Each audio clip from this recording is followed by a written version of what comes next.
Consumers are telling us pretty clearly that labor market conditions are deteriorating. Looks like interest rate cuts are coming. If they're cutting because labor markets are weak, I think that's negative. The job market, it's in a state of stasis. Things will break one way or the other. This is Bloomberg Surveillance with Jonathan Ferro, Lisa Abramowicz, and Annmarie Hordern.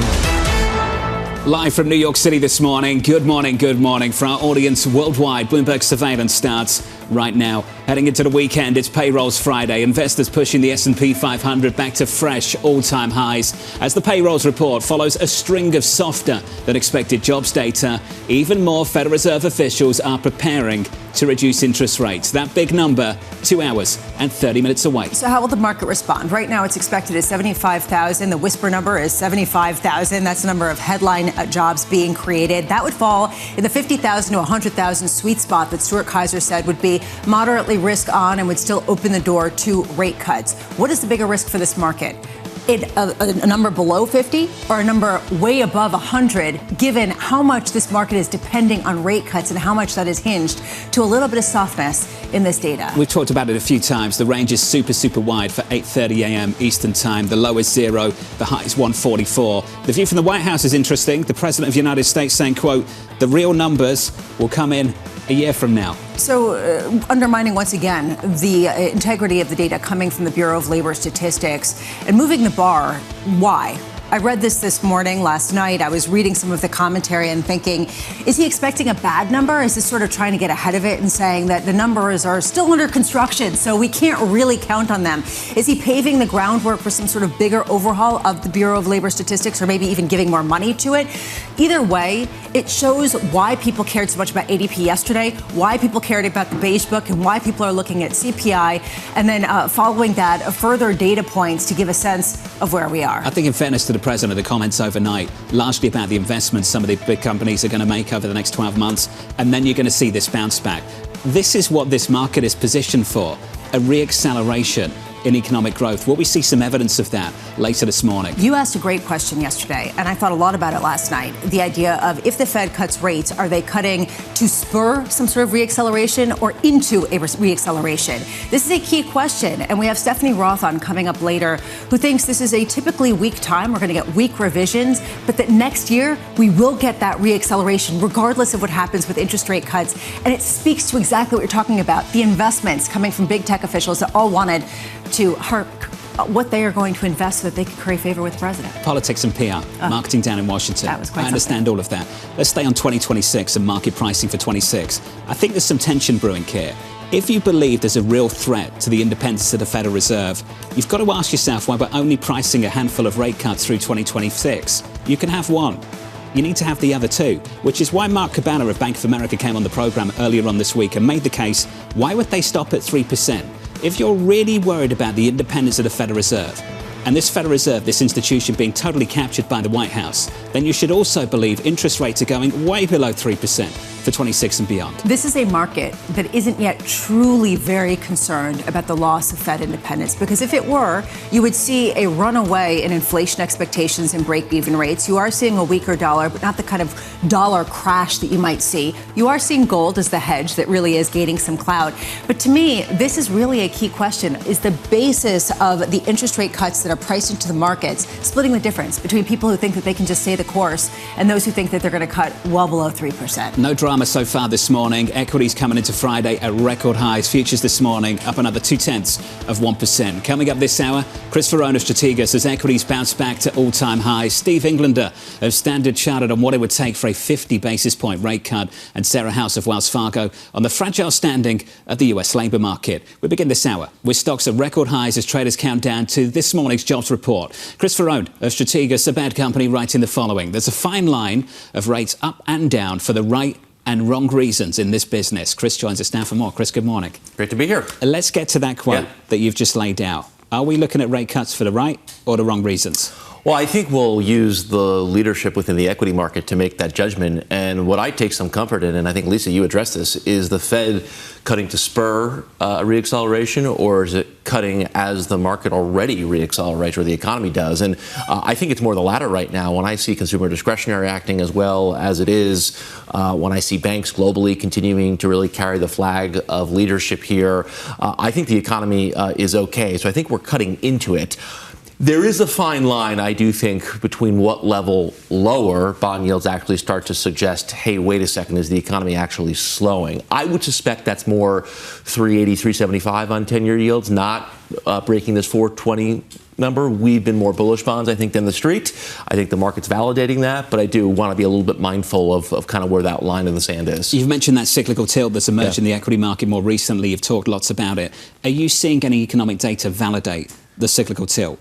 Well, I think at the end of the day, you have to remember a couple things. I say, number one, unemployment claims are still in the 225 camp. We actually went back and looked historically, where are claims typically when you get your first negative payroll print? They're more like 275 or 280, not 225. So I think the timely employment data is still in pretty good condition.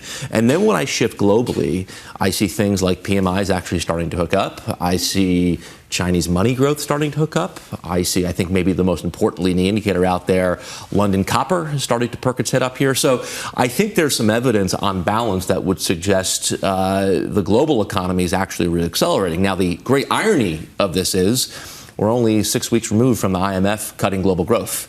And that is one of the great contrarian indicators of all time. And it's right about the time we began to see all these kind of very potent cyclical indicators start to turn. That was so wonderfully harsh, said so nicely. In other words, you just bet against the IMF no matter what they say? There's very few things in this business that work time and time again. That has generally been one of them. One thing that you said is you're bullish on bonds, and yet you see a global reacceleration, which sometimes will come with inflation, especially if you see copper prices reaccelerating and it coming from places like China.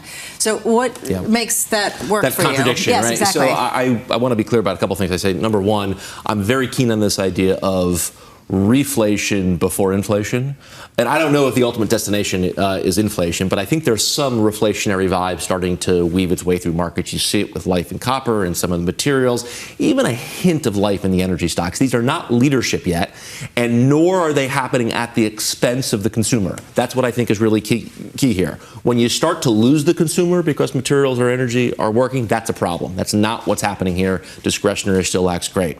On bonds, this is a U.S. call. I think the U.S. bond market is the envy of the world right now when you look at where German yields are, where French-German spreads are, even what we've seen in Japan. So this is a U.S. bond call. I think, frankly, it reflects year over year the fiscal condition is better here than it was a year ago. And I think year over year, the fiscal backdrop is worse in Europe than it was a year ago. I think the bond market has that. That's that convergence trade. You're seeing German-French spreads kind of migrate their way back to where nominal U.S. yields are. We can get into fiscal and the idea of growth versus the fiscal deficit and how much tariff revenues will or will not plug that hole, depending on court cases, et cetera. But on a broader level, how much is this also a bet that there will be some modicum of, I don't want to say yield curve control, but yield curve control? Yeah, I think the old Marty Zweig rules of don't fight the Fed should be revised. Don't fight the Treasury here seems to be the operating rule these days. And I think, listen, the pendulum historically, when you look between where the power is in the financial markets, the Fed and the Treasury, that swings over time to time. And basically since the Volcker years, it's been with the Fed. I think that is clearly shifting now back to Treasury. I think the bond market certainly reflects that. I was very comforted on Friday after that court case, that 7-4, the way bonds reacted. You could have made a case that you would see some steepening or some selling off in the long end. That did not happen here. I mean, 30-year yield has been completely indifferent here for 8 weeks. 10-year yields, as we know this morning, are under 420. The 2-year yield, which I joke is the only Fed speaker we need, the 2-year yield is trading at 358. Down for 4 weeks. So what's that, 75, 80 basis points below where the effective Fed funds is. I think it's a pretty benign environment. At the same time, you have credit conditions pretty calm. You have discretionary leading and global banks generally okay. I'm pleased you've brought this up. I think it's been understated this week that this bond market in America has been so much more resilient relative to what we've seen play out in places like the UK and in France. When you talk about the power shifting from the Fed to the Treasury, What is it that the Treasury's doing that's supporting fixed income in America? Well, I think, Lisa, you make a very good point, and I'm reminded of those kind of early 1950 Treasury Accords where we were able to keep the long end relatively controlled as we kind of came out of World War II. I do think it's interesting from a rate perspective. You look at 30-year fixed as well. You're about to break below 660 here on the 30-year fixed, which really means there's nothing in its way to about 550. Why are home builders turning up? Why are housing stocks generally turning up? I think there's certainly some cover on that front. I think the harder question here is, what is gold's vote in all of this? Because gold is still the one piece of information out there that probably runs counter to some of the things I'm saying, with gold making new highs this week. Is that more a reflection of some U.S. fiscal condition, or is it just a response to fiat's bad everywhere around the world? I'll add one to that. Yeah. The dollar. The fact that the dollar is at the weakest right now for going back in 2025. Doesn't that also kind of run counter to that if the U.S. were in such a better fiscal picture than, say, Europe? Yeah, let's watch DXY here. This is one we've been wrestling with. I think the sentiment is very, very one-sided. We've certainly seen it in our own survey work, in the positioning data. You have a lot of dollar bears, a lot of dollar shorts. We've started to see some resilience in this kind of 97 to 99 DXY range. If it can put its head above 100, I'd be open to the idea that you're going to get some type of a rally. Remember, if you believe the ECB is done, and I believe the ECB is done here, I think German two-year yields are telling you the ECB is done. When the ECB was cutting, Euro counterintuitively was strengthening. If ECB is done and we're passing the torch of rate cuts to the Fed, I do wonder if that, again, somewhat counterintuitively, is the reason you might get some dollar strength in the months ahead. You think it's about relative growth and not relative Absolutely. rates? I think right, you got to go back to the old Soros rules of the world, right? There are times when the FX world was driven by rate differentials or by growth differentials or policy differentials. I think rate differentials are not what is driving FX right now. I think it's growth differentials. And my suspicion is the Fed taking the baton of the easing cycle here may be bullish for DXY. New orders picking up. ISM manufacturing services yesterday, big time. Yeah, well, this is the reason why I think it's curious. If the U.S. really is doing so much better fiscally, why the dollar has been so persistently weak, why people come on the show and they say buy Europe, right? I mean, at what point is that the reason why you might end up getting some sort of big reversal? You know, it's funny. I said this at a dinner this week. 10 to 1, the client questions are more about Europe than Japan. Yet Japan's the real bull market. The ability with which Nikkei or Topix or any of the Japanese indices have shrugged off what you've seen in the JGB market is remarkable. Japanese banks continue to trade well. It has more of the stocks that frankly fit the themes that the market craves right now. Japan is one of the real bull markets in the world right here, yet it gets not even remotely the same attention that, say, Europe gets. Just an observation. Just quickly, why do you think that is? I think we've all been trained to look at this move in JGBs and suspect the worst must come. Yeah. I think it's the same mistake a lot of people made here in 22, early 23, when they missed actually the stimulative effect that higher yields were actually having. You know, Japanese consumer discretionary is really outperforming here. I think that's a suspicion, or that's a signal that higher rates are not as debilitating to the economy there as many might expect. The yen has actually been fairly stable here, kind of in this 145 to 150 neighborhood. I think it's notable all the Japanese autos have started to turn up here. Japanese banks continue to act well. 80+% of the Nikkei is above the 200-day right now. That's about as good internally as you'll see anywhere. Dollar yen, 148 this morning. Chris, it's good to see you. Thank you. Thanks for dropping by. You got a jobs number? Quick guess. Streets at 75. I'm a bit more optimistic, low 100s. OK, looking for a bounce back. Chris, thank you, sir. Chris Verrone there at Strategas with an update on stories worldwide. With your Bloomberg brief, let's cross over to Yahara Anand. Hey, Yahara. Hi, John. The Justice Department has opened a criminal investigation into whether Federal Reserve Governor Lisa Cook committed mortgage fraud. Sources telling us here at Bloomberg that federal prosecutors have issued subpoenas. Cook has denied the allegations against her and is fighting President Trump's attempt to remove her from the Federal Reserve. Meanwhile, the new chief at Paramount Skydance is calling all his employees back to the office 5 days a week. David Ellison saying he believes collaboration is vital to the success of the business. The mandate comes as staff are bracing for even more job cuts. Paramount slashed more than 3% of its workforce ahead of the August merger.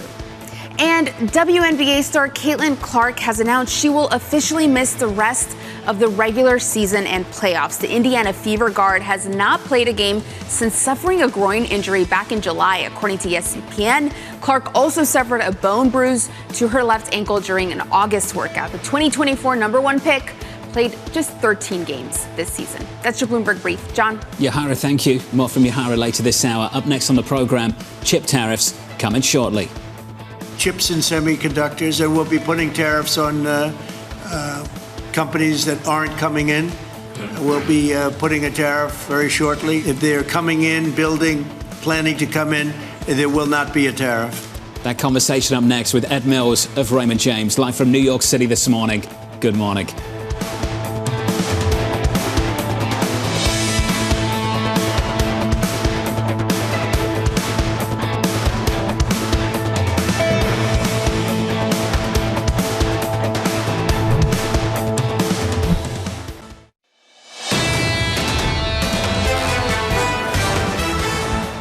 Payroll's just around the corner, 2 hours away. Later on this morning, a conversation on the economy, on tariffs and trade with the Commerce Secretary, Howard Lutnick. Howard joins us a little bit later this morning at 8 a.m.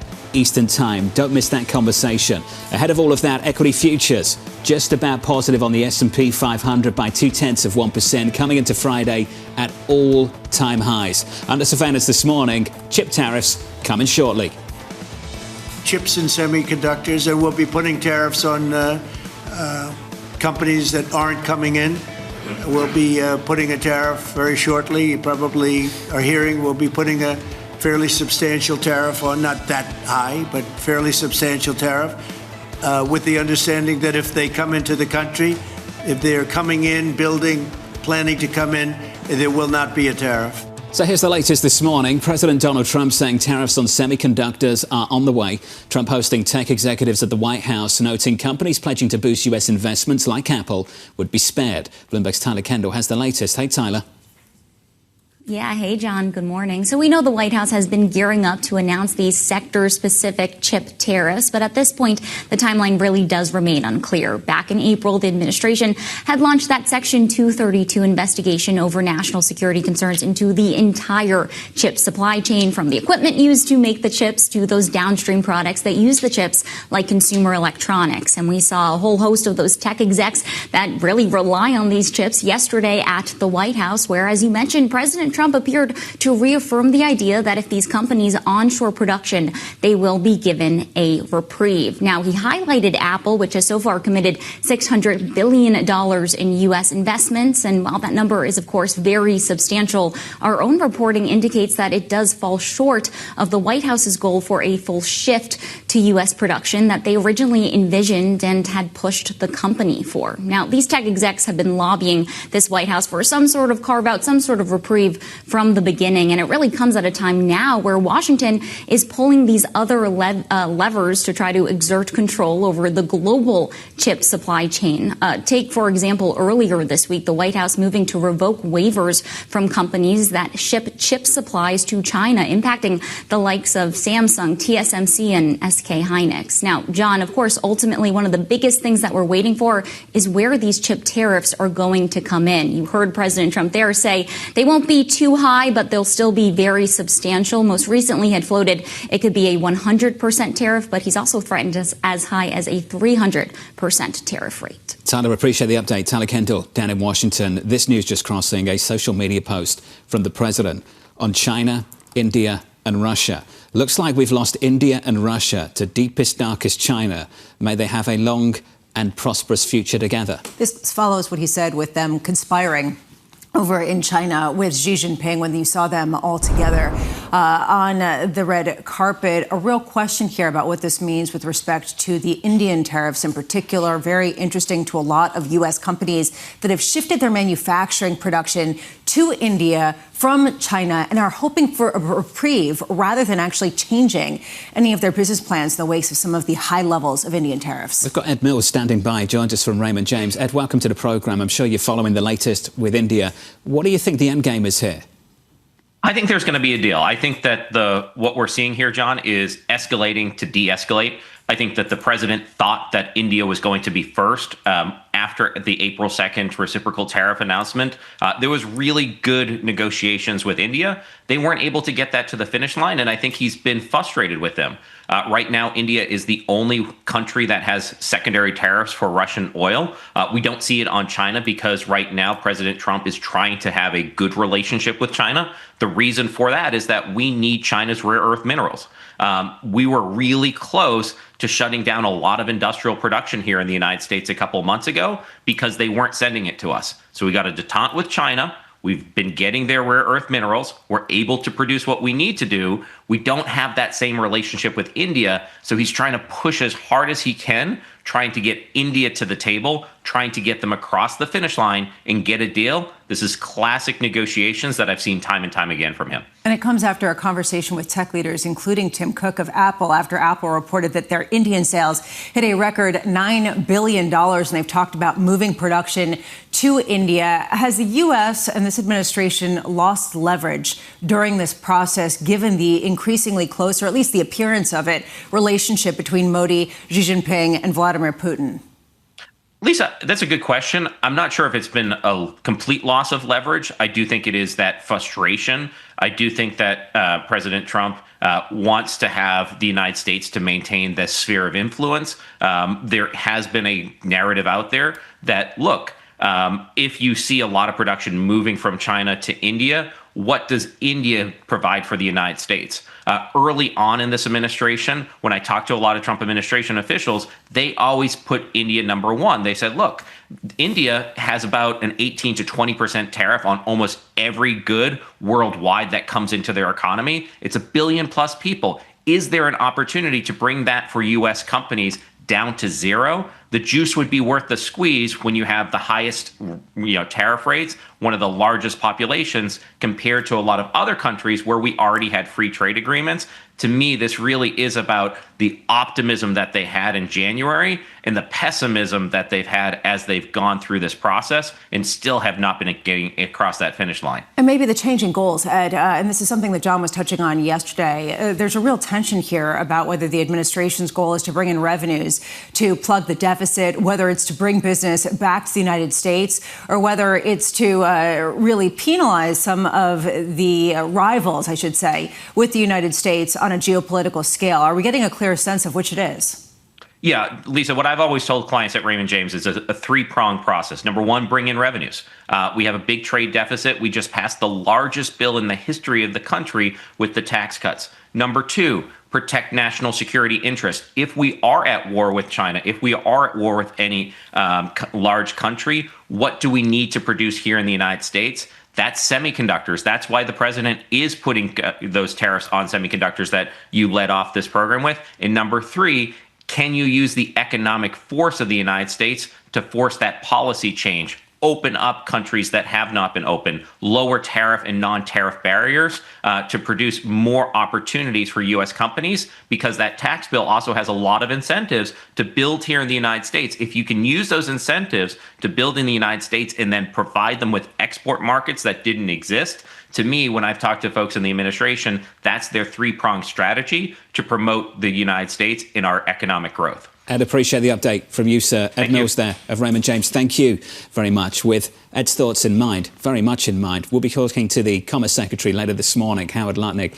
We need to talk about this $550 billion investment fund, this agreement with Japan, exactly how this is going to work, how it's going to be enforced. Is this essentially just money that's being given over? Is it something where the U.S. keeps the control, but the Japanese give the money? Is this to try to, sort of plug any kind of trade deficit with giving the money that otherwise might get withdrawn if you do reduce trade? Look, there's so many questions. To understand what the scope of this investment is and how different it is from what was already announced is going to be key. Lots more on trade still to come. If you are just joining us, welcome to the programme. We arrive into Friday at all-time highs on the S&P 500. Futures up again by 0.2%. The jobs report very much in focus. In just a moment, we'll catch up with Steve Englander of Standard Chartered on how today's payrolls print could lead to a 50 basis point rate cut. Plus, we'll touch base with Danny with your morning movers as Lulu slashes its outlook. That stock is down almost 18%.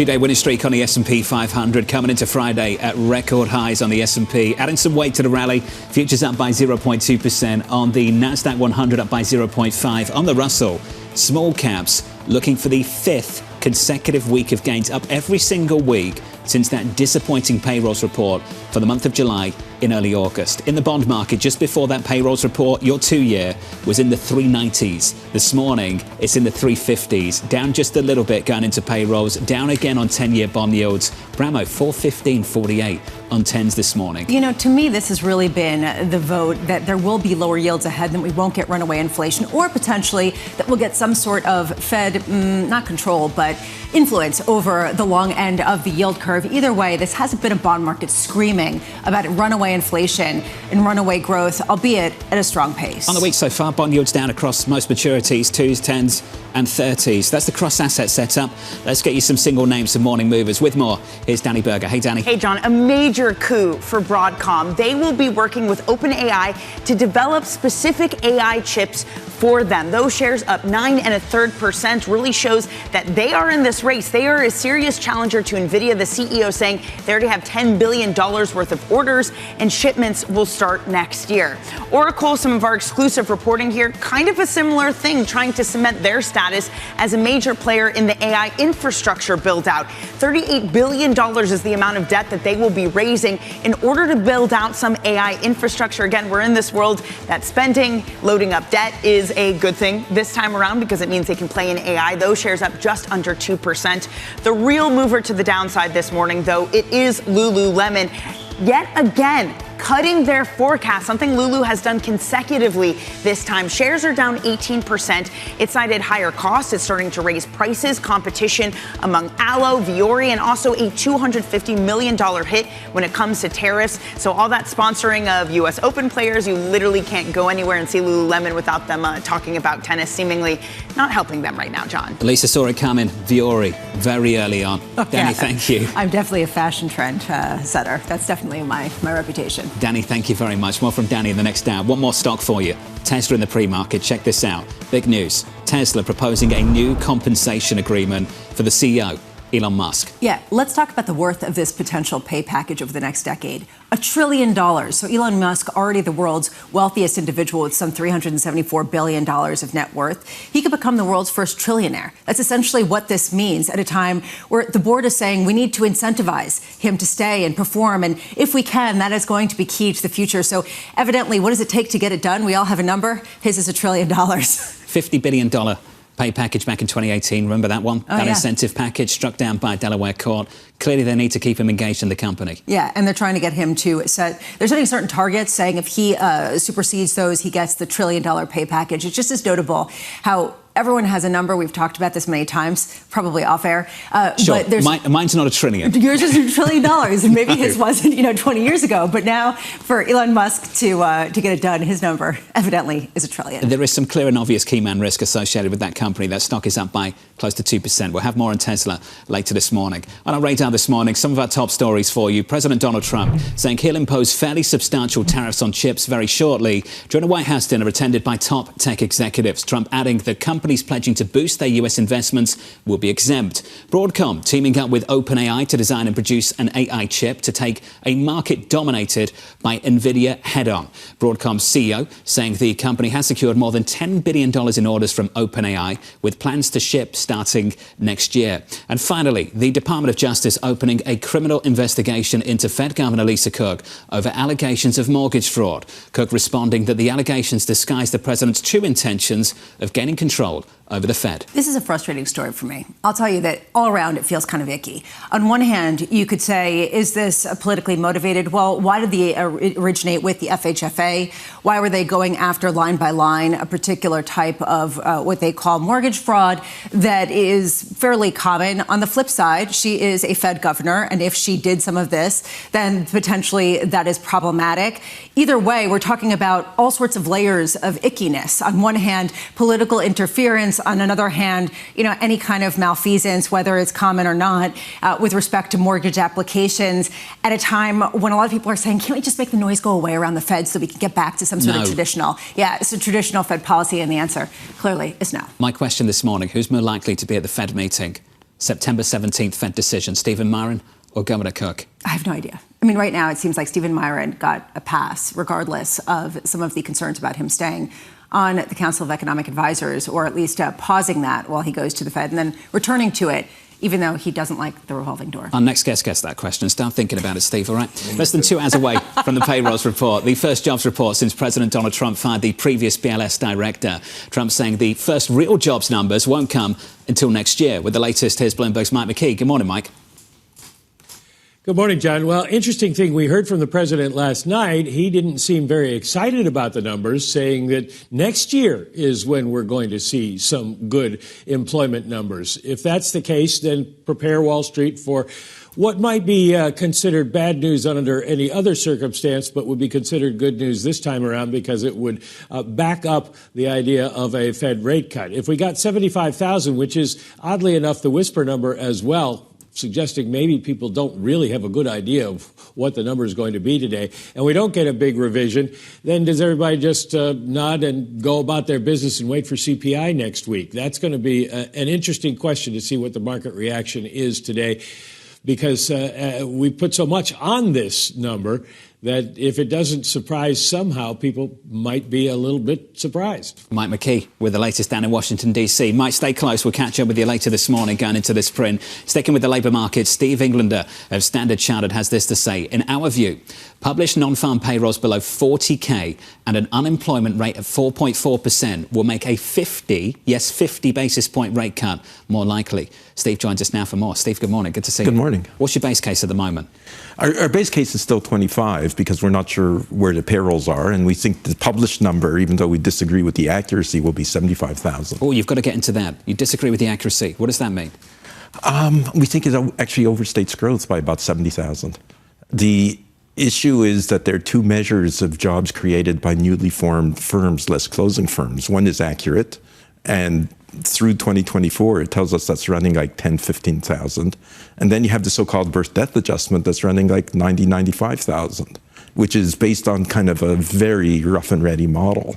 So we would go with the 10 to 15,000, and that's going to be the major source of the downward benchmark revisions for through March of 2025 that we're going to see next week. This is the reason why the Fed has been talking about the unemployment rate as being possibly more important than the actual number, because a lot of the responses to the Bureau of Labor Statistics surveys have come in late. And that's the reason why revisions have been so significant.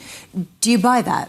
Not entirely. I mean, some of it's lateness, but some of it is that, the model itself has no behavioral characteristics. They do a sample of 160,000 firms and 600,000 establishments. And basically, they figure out, okay, in these firms, they were in operation last month, this month, how much has jobs changed? Then when they get to the new firms, they take this very kind of odd, model. And, if you seasonally adjust those numbers, birth death has been stable at 95,000 in a way that's like completely implausible. So you believe that the labor market is a lot weaker than it currently is showing, and that a 50 basis point rate cut should be on the table? Yeah. Sorry. Go ahead. I worry about casual sort of conversations where you take a top-down analysis that says, oh yeah, potential, employment growth is 50 to 75 or 100,000, but you don't realize that that analysis is correct, but the number that's published is way off. But no one actually thinks that this Fed, or very few people, the market is not betting this Fed will drop rates by 50 basis points, even with that threshold, simply because you have the likes of Beth Hammack of the Cleveland Fed coming out and saying she doesn't want to cut at all. So at what point are you saying yields on the long end should be a lot lower if you think that the economy is a lot weaker than it currently is being stated, and this is not a Fed prepared to cut rates as quickly as you think is warranted? Well, I'll tell you, I don't think they have to cut rates a lot. I think that they have some catch-up to do. I think had they known the numbers in June as they were going to play out, they probably would have done 25 in June or July. Because ultimately, if the labor market is weak, that kind of takes care of inflation for you. I think that's Waller's view. And I'd say this, that even though the unemployment rate is stable, you look to employment to population ratio, it's going steadily down because we know participation is cyclical and the participation rate's been dropping. So saying, okay, it's been flat at 4.142 is actually pretty misleading because employment to population is going the other way. Let's talk about catch-up, or we should say catch down. Catch down to what? Let's talk about interest rates and this glide path towards whatever neutral is. How are you thinking about that glide path? We don't think that they have to do much more than we have 25 and nothing, but they could do 50 if the numbers are soft. We don't think they have to do much more because that would take them pretty close to trend. And, and again, when you look at the economy, nothing's falling off a cliff. That sounds like a mid-cycle adjustment, not an end-of-cycle easing cycle. Is that fair enough? Yeah, no, and switching to the dollar for a second, we think that there's downside dollar risk in the short term as, these data risks are kind of incorporated. But once we get past that to the end of 2025 and into 26, we think the market will back away from Fed cuts. Well, to that point, there's a time limit to this conversation. It's May 2026. We'll have a new Fed chair, and arguably a completely different way of looking at the world, won't we?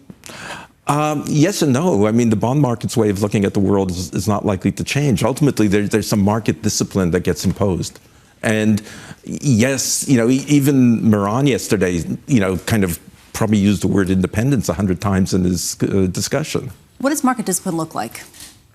I think, we saw this in April after the Liberation Day tariffs were announced. The market really didn't like what it saw.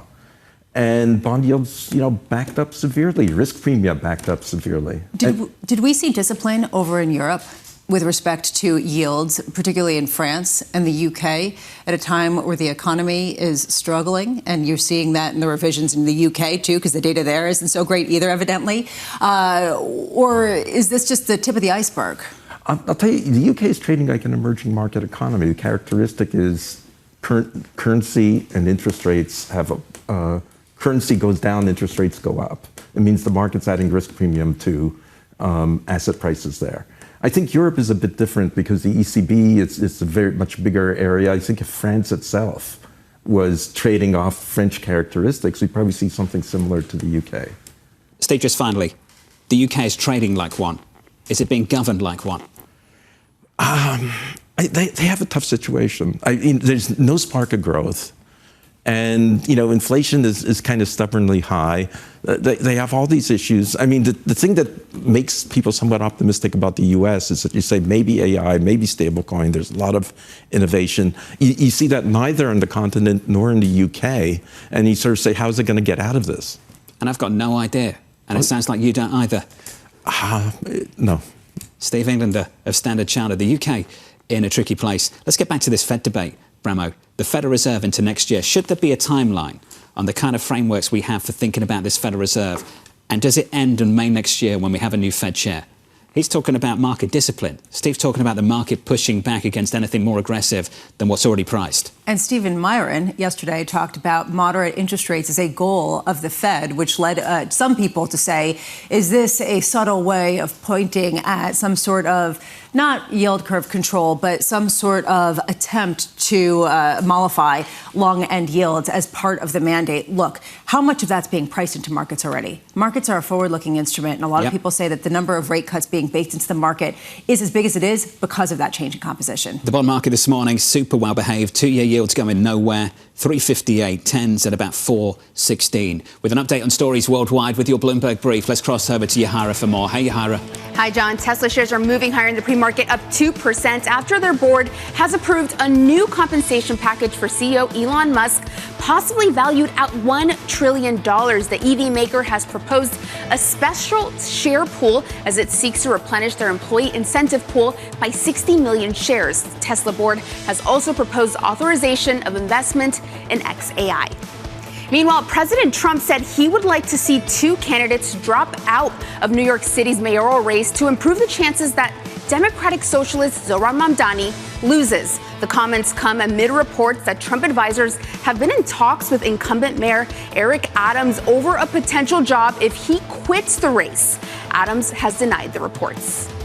And in sports, an electric start to the NFL season as the defending champion Philadelphia Eagles beat their rivals, the Dallas Cowboys, after an hour-long delay due to lightning and Eagles star Jalen Carter's ejection for spitting on Dallas QB Dak Prescott. The Eagles took a 1-point lead into the half. Then they held Dallas scoreless in the second half to win 24-20. That's your Bloomberg brief. John? Yahara, thank you. Got to see that. How'd you spit through a helmet? How do you make that happen? It's a skill, right? It's sort of like the JFK documentary. I think that we should do that, the sort of loogie. Wasn't a Seinfeld episode? Is that what that was? Yeah, sort of to track the way that you do it. I've got no idea what you're talking about. Okay, great. I'm nobody with you. else I'm does sure either. lots of other people do. I'm actually sure that nobody else knows what I'm talking about. Okay, but all right, so let's move talk on. about jobs. I can do that. Friday. Let's do that. Up next on the programme, signals from the labour market. Consumers are telling us pretty clearly that labor market conditions are deteriorating. The news is going to get worse before it gets better. Sarah House of Wells Fargo joins us next from New York City. You're watching Bloomberg TV.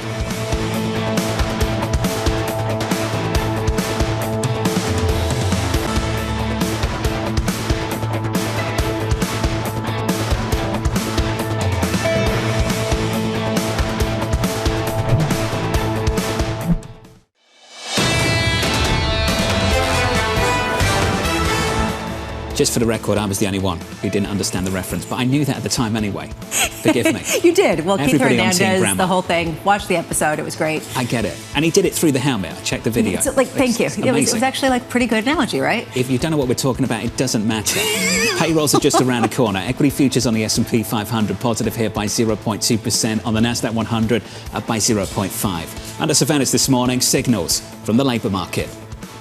Consumers are telling us pretty clearly that labor market conditions are deteriorating. My sense is that there's an ongoing sort of labor market slowdown that's already in train. It's cooling, but not collapsing. The news is going to get worse before it gets better. So here's the latest this morning. Investors counting down to August payrolls out in less than 2 hours' time. The median estimate in our survey coming in at 75k. Sarah House of Wells Fargo writing the following. We look for payroll growth to strengthen in August with a gain of 90k, but we suspect the rebound will prove temporary. Sarah joins us now for more. Sarah, welcome to the show, as always, on a Payrolls Friday. Good morning to you. Let's just start with the 90k, and then we can talk about why it's temporary. What underpins the bounce back to 90,000? Right. So good morning, Jonathan. So we have seen at least some signs of tentative stabilization in demand. So if you're looking at things like postings, small business hiring plans, but when we look further into the year, so we're seeing ongoing supply constraints that we think will get even worse. And I think a backdrop of even weaker consumer spending. And so that's going to dampen demand as we move into the final months of the year. So remaining months, we're probably looking for an average gain of only somewhere around 40,000. Do you think the 90,000, if we do get it, Sarah, big if, of course, because this is very unpredictable, do you think it would change the conversation at all going into this Fed meeting? I think it still keeps us on track for a 25 basis point cut. So I think you will also have to take it in concert with whatever happens with the unemployment rate, which we do think will edge up. But I think overall, that's still marking a deceleration from what we've seen over the past year or so. And I think there would also be some questions over, is that really 90,000, just given the pattern of both the monthly revisions, but also even some of the benchmark revisions. Sarah, will the rebound prove temporary if the Fed cuts rates this year? So I think that we'll see we are expecting the Fed to cut rates. And so I don't think that that's automatically going to spur an immediate rebound in hiring. We think that that's going to come more in 2026, as you do have easier monetary policy beginning to feed through. You also have the benefits of more stimulative fiscal policy. So we still think that we're in for a rough patch here over the next few months. But I think easier monetary policy will help spur a rebound as we are in 2026. So a number of guests who've come on surveillance talk about the likelihood of a reacceleration next year because of the One Big Beautiful Bill going into effect, because of certain investment plans that have been in the pike waiting for a time for corporate executives to pull the trigger. Why do you reject that as a source of rebound and still see a deceleration? Well, so to be clear, we're looking for a deceleration in hiring through the remainder of 2025, but I do think that you'll see activity and hiring pick up in 2026. So the reason for that reacceleration in activity is some of the fiscal support related to the One Big Beautiful Bill Act, which you mentioned, some of that easier monetary policy, but also just, I think, businesses digesting some of these changes to trade policy. They can only delay a lot of capital spending plans so long. And so I do think that will help drive a rebound in hiring once we get into 2026. But the remaining months of the year, I think, are going to be pretty rough. Sarah, how much weight should we put on the new orders component of the ISMs this week for both manufacturing and services, and that snapback we've seen, that bounce? What do you think that speaks to? Yeah, So I think it is the fact that we have reduced some of the policy uncertainty since the spring. So I think that was causing a lot of businesses to pause activity. But those businesses, I think, can only wait so long as they're getting a little bit more clarity on the course of where policy is going, as I think overall economic conditions haven't softened quite as much as a lot of business decision makers have feared. I think they're going forward and moving with that. So I think it's an encouraging sign. The ISM indicators, as timely and as they've been, they're not always, I think you have to take them in concert with what we're seeing elsewhere, but it's definitely a positive sign in terms of momentum, I think stabilizing and potentially even getting set for a reacceleration as we move later on. Sarah, 10 years ago, if we'd seen this breakdown to an average of payrolls for 3 months around 30 to 50K, I think we'd be very, very worried about recession. Is there something different about this economy, which means 30 to 50,000 isn't what it used to be? Yeah, absolutely. So it really comes down to the labor supply picture. So we have an increasingly aging population, and so that alone points to you need essentially a lower break-even rate for payroll growth. But then you layer on top of it this market shift in terms of immigration patterns, which I think is really driving that break-even lower to where you probably don't need something. You probably need a number below 50,000, maybe even lower than that, I think, to really spark alarm in this environment. And so I do think that the goalpost is kind of moved in terms of what constitutes a jobs number that you do need to worry about right now. Sarah, is this low hire, low fire dynamic structural or cyclical? Is this something that's going to change when the economy does reaccelerate? Or is this something that is just sort of inherent to an aging population and the dynamics that you were just talking about? No, I think it is more cyclical in terms of there's still a lot of uncertainty. So yes, it's come down since where we were back in the spring, but I think businesses are still being really cautious right now. They don't know exactly where end demand is going to be, just given some of the tariff constraints. Even if you're not directly exposed to tariffs, if you are, you're looking for ways to reduce costs, and so you're really reluctant to hire, even if you don't necessarily want to let go of your existing workforce. So I think that you will see, as we get some improvement in terms of activity, other opportunities open up. You'll see some of that job switching resume. That's going to generate more hiring as well. So I'd lean more towards the cyclical side. Sarah, thank you. That is the great debate at the moment in the labour market, that's for sure. Sarah House of Wells Fargo, structural, cyclical, demand or supply. And this is the reason why people are all over the map when it comes to this. It's also the reason why everyone has a conspiracy theory about artificial intelligence replacing all our jobs and the robots coming for your lunch. I wonder how much that's a smokescreen for people who just don't want to hire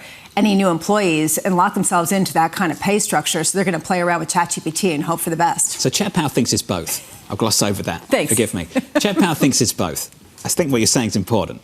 The chairman of the Federal Reserve says ultimately it's demand and supply, but we should put more weight on demand because this can get out of control quickly, which is why I think you've seen that pivot in the last month. And that's essentially the substance of his speech in Jackson Hole. You said the Fed has been dovish for a long time, biased to the dovish. They are conditioned by the financial crisis of 2008 and 2009, where there's an entire generation that lost and really has been left behind. They want to prevent that from happening again, that kind of scarring in the labor market. Question is this time different?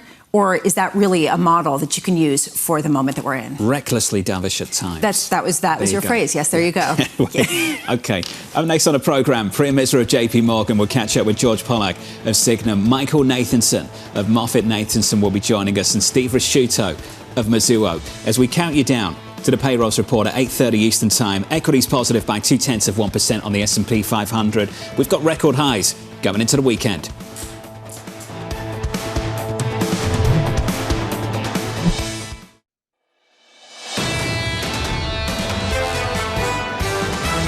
If you get a bad labor market report, that's negative for U.S. equity markets. The market's already pricing in the cuts. If the Fed doesn't cut, that probably sets up a little bit of a pullback here. The market's really looking at what the Fed could do as opposed to what the Fed should do. Investors are searching for alternative forms of diversification. This is Bloomberg Surveillance with Jonathan Ferro, Lisa Abramowicz, and Annmarie Hordern. Live from New York City this morning. Good morning, good morning. For our audience worldwide, the second hour of Bloomberg Surveillance starts right now, and your scores look like this. Equity futures positive by 0.2% on the S&P, up by 0.5 on the Nasdaq 100, coming into Friday at record highs. In the bond market, coming into Friday with some stability. 2s, 10s and 30-year bond yields down on the week, down on the session. 2s at 358, at or close to the lows of 2025. Going into this one, the payrolls report just around the corner, 90 minutes away. The estimate in our survey, 75K. So what's a good number and what's a bad number? People have revisited some of their expectations in a low hire, low fire type of dynamic where companies aren't making big moves. 75,000 is the expectation. As Mike said, 75,000 is a whisper, which means that no one has a clue or confidence or conviction to really move away from that. Key question to me is watch the revisions. Everyone's talking about the accuracy of the data for whatever reason. You can bring politics into it or not. But there's a real question of how much these are going to get revised downward and what that means for any kind of weakness. 3-month average at the moment is 35,000. 35,000 is not good. Even if you believe there's a lot of supply issues going on here, a step down like that is going to concern monetary policy officials. It's concerning the Federal Reserve. What would change the call on September 17th to reduce interest rates today? I don't think it's 100,000. Is it 150? Is it push 200? What would change that call? Or is it the unemployment rate falling, not necessarily rising? The expectation is for it to rise to 4.3% from 4.2%. That might be the most important metric. We heard that from Fed Chair Powell over in Jackson Hole.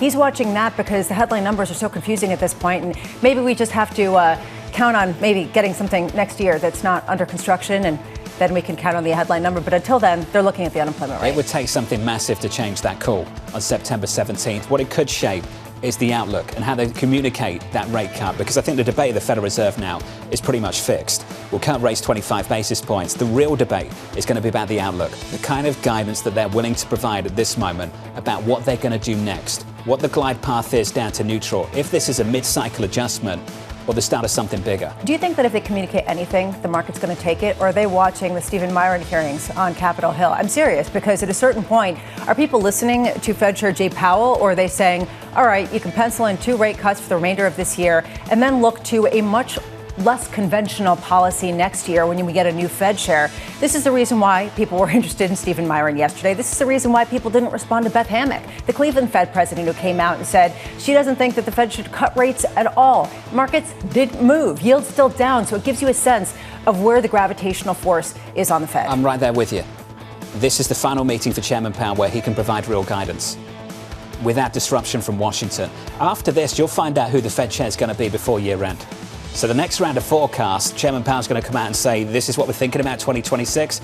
I'm not interested in what Chairman Powell thinks about in 2026 at the end of the year. I'm interested in what the other guy thinks about 2026. Yeah, and what kind of inflationary pressure there really is coming down the pike. It seems like a number of Fed officials have coalesced on the idea that any kind of tariff-related inflationary pressure will be short-lived. Did you like how I did that? I love that. That was really, I'm trying to be academic in that. I absolutely feel unnatural. Moving forward, there's a sense that it will fade, and yet what you're hearing from a lot of companies is they can pass price increases along to their consumers. So that, to me, is really a question at a time when there still is a dual mandate, albeit one where the employment picture seems to be taking front and center. Inflation data next week, next Thursday. Payrolls later this morning, 8:30 Eastern Time. Coming up this hour, Priya Misra of JPMorgan with bond yields holding steady ahead of payrolls. George Pollack of Signum, as President Trump's Fed pick, plans to keep his job at the White House. And Steve Ricchiuto of Mizuho as Trump pours some cold water on today's data. We begin this hour with stocks at record highs. Ahead of this morning's jobs report, Priya Misra of JPMorgan writing a consensus number around 75K would be consistent with a low fire labour market. But a weaker number would suggest that the labour market momentum is deteriorating sharply. Priya joins us now for more. Priya, good morning. Morning. Good to see you. You know the big debate at the moment. Yes, the labour market data so far this week is confirming a slowdown, but there's been pockets of data, new orders, that suggest maybe a bounce, a pickup. And on the equity side of things, we're talking about a re-acceleration in this economy. How are you thinking about things on the bond side? So I think people are looking at price action and trying to put a narrative to it. I mean, I think, yes, is there pockets of strength in the data? Absolutely. There's pockets of weakness. You can look at JOLTS. This is what happens in a soft landing. what I think equity people call soft landing and bond people call sub-trend growth.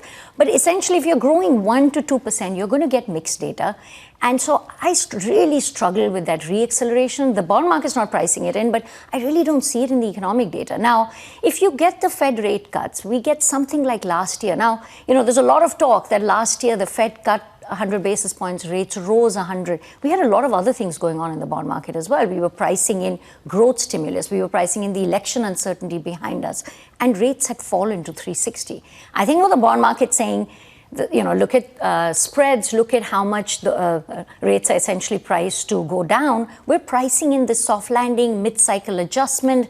We're pricing away the idea of sell America. We're not really pricing in Fed independence being an issue. We're pricing in this idea things are slowing. The Fed cuts exactly the right amount of, that they need to cut. They get rates down to neutral, and we can stay in the soft landing. And does the economy cooperate? I think that's the big question. It doesn't sound like you buy it at all. Do you buy that story? I struggle a little bit with it because when we look at the under the hood, so I will say our base case, I should say 65% chance we stay in that soft landing. That's how we're positioned. Are we hedging for that downside risk? Absolutely. I think owning duration, the 10-year is not at 360 where we were last year as the Fed started to cut rates. The 10-year is at 420. 430, that's where we were adding duration. Are we max long duration? No, we're not, because we're hoping the data comes in 50, 75,000. So we stay in the soft landing. What happens if it comes in weaker? The Fed might cut 25, 50, but I'm looking at that end point after all the rate cuts. It's priced at 3%. That's not accommodative. That's neutral. So I think own some duration, have curve steepeners. These are ways you can hedge. If you own credit, if you own risk assets, your nightmare scenario is either inflation picks up and the Fed can't cut. I think that's a little lower risk today. Or is that just there's non-linearities with recessions, monetary policy works with a lag. The Fed can cut, but they can only do that much if the economy is actually slowing. I thought the way to hedge was to go to Costco and buy a gold bar. I mean, essentially, what you're saying is back to the normal drawing board, which is somewhat controversial right now, which is that duration is actually a hiding spot in times of a downturn. What gives you confidence that playbook still works, given all the concerns, not only about Fed independence, but about longer term, some sort of unmooring of the U.S. position as the haven currency and asset class? So there's a lot in there. So let me address a couple of things. In terms of, exceptionalism, look at U.S. growth. We're still the best. You can say, it's the cleanest dirty shirt, whatever. Our growth, we've got the AI story. All the Max 7 are U.S. companies. So I think on the growth front, that's why that sell America I struggle with. I think, yes, was the dollar overvalued? People should hedge some of their dollar risk. Absolutely. So I think U.S. growth is still good. Now let's see. Does Europe outperform because they put in a lot of fiscal stimulus? We'll see. That's like a next 5-year, debate. On independence, I mean, yes, is it concerning? Has this ever been done in the last 50 years? No, that the president's tried to fire a sitting Fed governor. But it's a committee. I don't believe just because a president appoints a particular Fed governor that they'll do exactly what he wants. Okay, but hold on a second, because what we heard from Stephen Myron, who is likely to get confirmed to this board, is that one of the Fed's goals should be moderate interest rates, and this idea of targeting something that seems a little bit lower than, say, might be required by markets. Doesn't that make you start thinking about the Treasury and the Fed put it together, issuance versus the Fed, and where they try to push on the yield curve at different places? Doesn't that leave you with some questions around what that implies for markets? Well, I think the Treasury should cut some of that long end supply. I mean, this is a global situation. There's a supply-demand mismatch in the long end.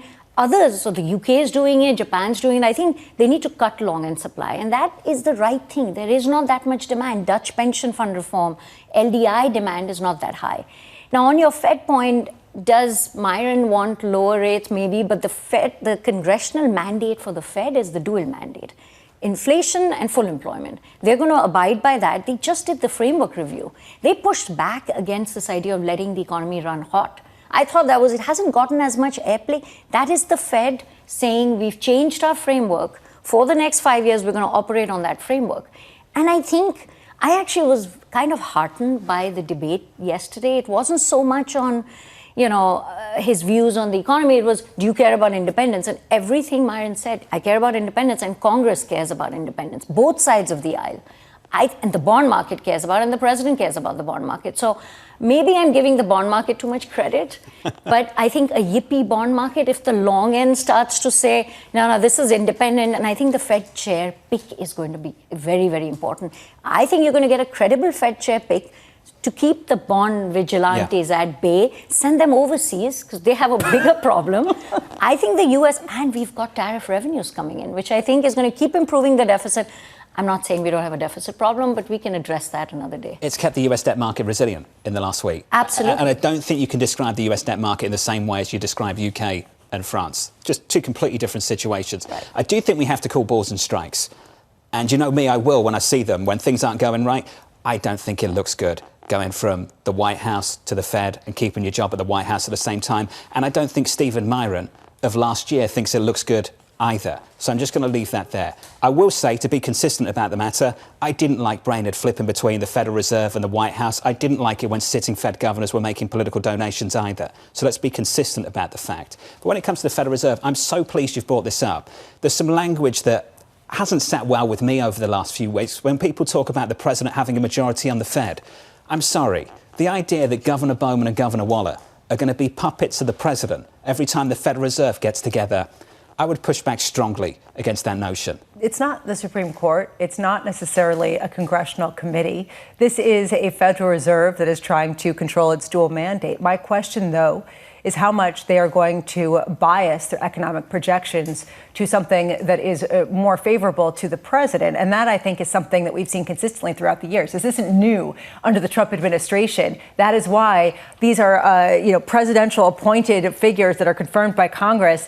There is a political bent to this because your view of the economy is your view, frankly, of the fate of a nation. Sure, but is that intellectually independent of whatever the Federal Reserve thinks about the economy and whatever the president thinks about what should happen with rates? If Governor Waller comes out and says, look, I think the labour market's cracking, we should drop interest rates, I think that's someone who's making an independent call on the economy.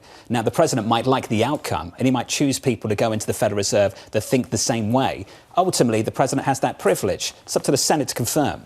To me, the key question for any candidate, and I believe your colleague Bob Michael said that this was the key question, and I think he is right. What do you do as a Fed chair or as a Fed member if, when you cut rates, the long end of the yield curve goes up? If, when you cut rates, there is a signal by the market that inflation expectations are becoming unmoored? Do you engage in yield curve control? Do you stop cutting rates? What is your reaction function to that kind of pushback in markets? I've asked the same thing, and potentially the market could be the ultimate regulator of all of this. And we'll see how it plays out. But for now, no real drama. No de-anchoring of inflation expectations. A lot of people I know at think tanks running around with their hair on fire. I understand why. But you're not seeing the same thing in financial markets. You're seeing resilience. Yeah, and this is partly one of the reasons why people are saying this is a story maybe for next year. Maybe people are pricing in more rate cuts. But it's not coming with necessarily the inflation that people are worried about. Talk all day about this, Priya. It's good to see you. Thanks for dropping by. I hope we kept you out of trouble. Anyway, Priya Misra of JPMorgan Asset Management. Let's get you an update on news elsewhere worldwide with your Bloomberg brief, including some breaking news from the UK. With more, here's Yahira. Hey, Yahira. Exactly, John. Angela Rayner has resigned as UK Deputy Prime Minister after an investigation by an ethics advisor into her tax affairs. Rayner admitted in a statement that she had underpaid property taxes on the purchase of a second home, but says she didn't act dishonestly, arguing she had followed legal advice given to her at the time that later proved incorrect. Meanwhile, President Trump is asking the Supreme Court to let him fire the only remaining Democrat on the Federal Trade Commission, teeing up a case that could overturn a 90-year-old precedent. Trump is arguing he has the constitutional right to fire FTC Commissioner Rebecca Slaughter for any reason, while Slaughter argues the president can only remove her for cause. And another win for Amanda Anisimova at the U.S. Open. The American beat Naomi Osaka of Japan in a thrilling three-set battle last night.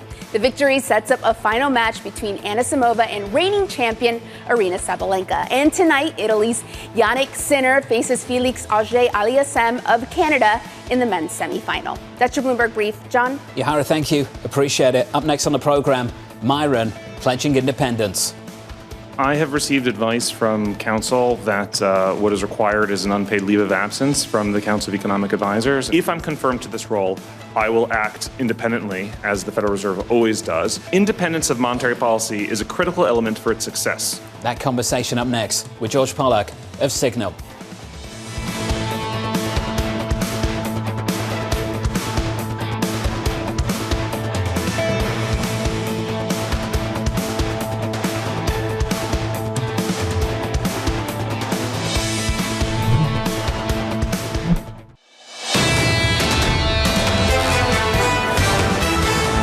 If you are just joining us, welcome to the program. Stocks positive here by 0.2% on the S&P, on the Nasdaq up by 0.5. Under surveillance this morning, Stephen Myron pledging independence.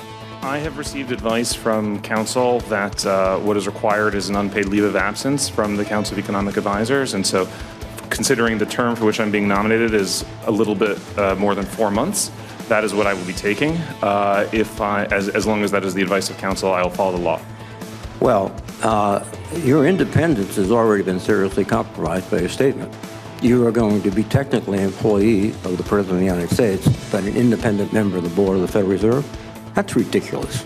So here's the latest this morning. Stephen Myron reiterating his intentions to preserve central bank independence as Democratic senators grilled President Trump's Fed governor pick in his confirmation hearing. With the latest, here's Tyler Kendall with more. Hey, Tyler.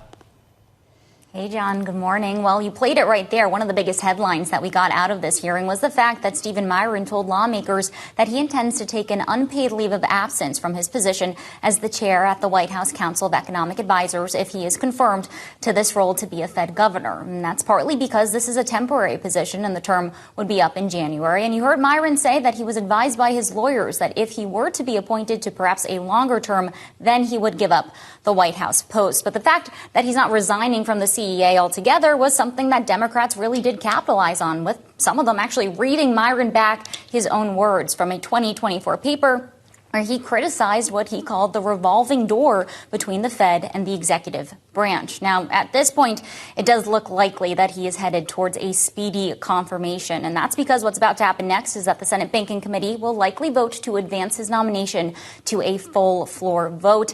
And at this point, we haven't gotten any indications that any Republicans are going to vote against him. It would take 4 of them to vote against him in order to sink that nomination, likely teeing this up for a vote ahead of that September meeting. Now, John, I had mentioned that Myron said that if he were to be appointed to a longer term, then he would give up that White House post. I think it's worth pointing out that last week, President Trump had actually suggested that maybe Myron could be up for Lisa Cook's seat if he is successful in firing her. Of course, we got confirmation yesterday, Bloomberg News reporting that the DOJ has officially opened its criminal investigation into Cook over those allegations of mortgage fraud as Cook sues President Trump and his attempts to oust her. Tyler Kendall with the latest in Washington. Tyler, thank you. To build on that conversation, George Pollack of Signum joins us now for more. George, welcome back to the program. Quick question from me. Will Stephen Myron be at the Federal Reserve by the time they decide on monetary policy on the 17th? So thank you for having me. Our base case since towards the end of August has been that he will be on the Federal Reserve before the FOMC meeting in the middle of September. How much clout will he actually have on the FOMC committee, given that he has a 4-month term? He's one person. He might make a lot of noise in the meeting, but otherwise, does it matter?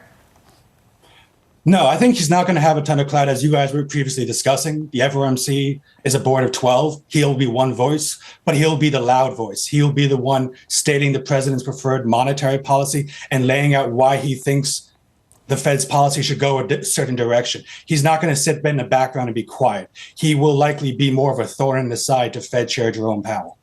Do you sort of bristle at the comparisons between the Supreme Court and the Federal Reserve, given the fact that people are talking about a majority? This is something that John was mentioning earlier, and we were talking about this idea that it's not quite the same in terms of the political appointments on a body with a set goal, dual mandate of employment and inflation.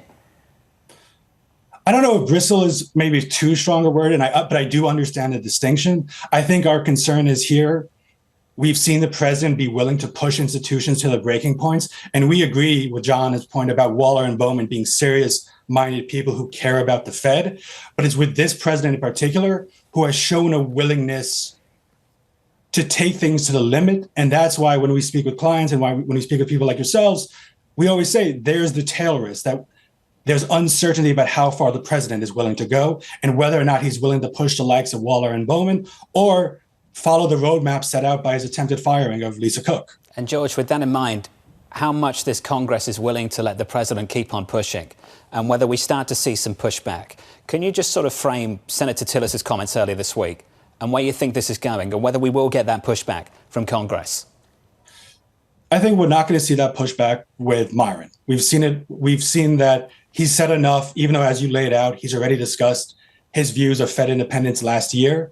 But I think with Lisa Cook, we're seeing with Senator Tillis, Chairman French Hill in the House, there's legitimate concern that they cannot move forward with Cook until the process is truly adjudicated. And I do think that comes from a sincere place, because they can understand and game this out where if the process plays out and they have a confirmed nominee while it's still going, or even going through a nominee while the process plays out, there's a chance of destabilizing the institution further and creating the perception of two Fed governors for one seat. They're gentlemen with respect for due process, and we should leave time for that and space. And George, I know you agree with that notion. I want to understand, though, how different this Senate is, though, compared to the Senate, the Republican-led Senate under the president's first term, because we did have pushback with certain select individuals that were nominated to the board of the Federal Reserve. I remember well what happened with Stephen Moore. He never got his hearing. And George, I want to understand if things are somehow different this time, and if they are, how so? No, and I think that's a good point. And we saw other Fed nominees for the president be rejected in the first term. The progression here is we've seen the likes of Senator Bob Corker replaced by those like Bill Hagerty or Marsha Blackburn. We've seen, much like the House has transformed from more of a traditional Republican House into a more MAGA populist House, we've kind of seen the Senate go the same exact direction, and that it's more populist, more willing to back the president. And many of these newer senators have the president to thank for their electoral success. There is a feeling, though, with Tom Tillis, for example, of North Carolina, he's not running again. He is stepping back. And so there is a perception of a greater degree of independence, and he has been pretty plain spoken about his opinions in the past number of years. I just wonder if there's a feeling that they're saving their ammunition for something else. And I just wonder, if so, what's going to be that threshold? Or do you see this as a president able to push, like you said before, in a more significant way, unfettered? But I think even with Tillis being outspoken, and I agree with you that he's probably saving his opportunity to really push back. The issue is, as you guys noted earlier, or as Ms. Kendall noted earlier, they need to lose 4 votes. And while you have the likes of Tillis, you have the likes of Collins, and you have the likes of Murkowski, who might be running for governor, getting that 4th vote is so difficult. And the issue is as we saw yesterday with Secretary Kennedy's hearing about his control of the CDC, they're able to be believable enough in the confirmation process to get into power. And at that juncture, it's too late. And for many of these senators, while these institutional concerns are significant, they also have parochial concerns that are more important to the day-to-day lives of their constituents. George, appreciate your time and your take. As always, George Pollack there of Signum Global Advisors. The interviews start, don't they? Going into the weekend for the next Federal Reserve chair. The quality of the candidates really matters, with everything George said in mind. A lot of people thought that President Trump was putting a person who would be very controversial and would be a lightning rod in the Fed for 4 months, and then would pick someone who'd be highly credible to the markets. The fact that Scott Bessent is running this process, we know how he feels about the bond market, and sure, he can play his part in issuance. But there is a feeling that this has to be a credible candidate in order to get through, and in order not to cause those bond vigilantes to come back from Europe and settle back down in the United States. I think, as Priya Misra said, they'd like him to stay over in Europe and not come over. They're going to ship him out. That's, I think, what they're trying. Let's see how it works. Coming up on the programme, Michael Nathanson of MoffettNathanson, as a grateful Google CEO visits the White House. Plus, we'll catch up with Danny with your morning movers following Tesla and a pay package which could be worth $1 trillion. Tesla up 2% from New York. You're watching Bloomberg.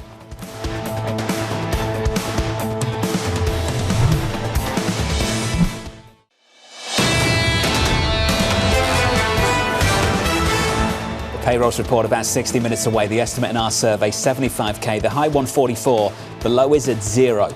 The range is pretty wide going into the jobs report. Going into that figure, into that data, equity futures positive by 0.2% on the S&P. On the Nasdaq 100 up by 0.5. Record highs coming into Friday morning.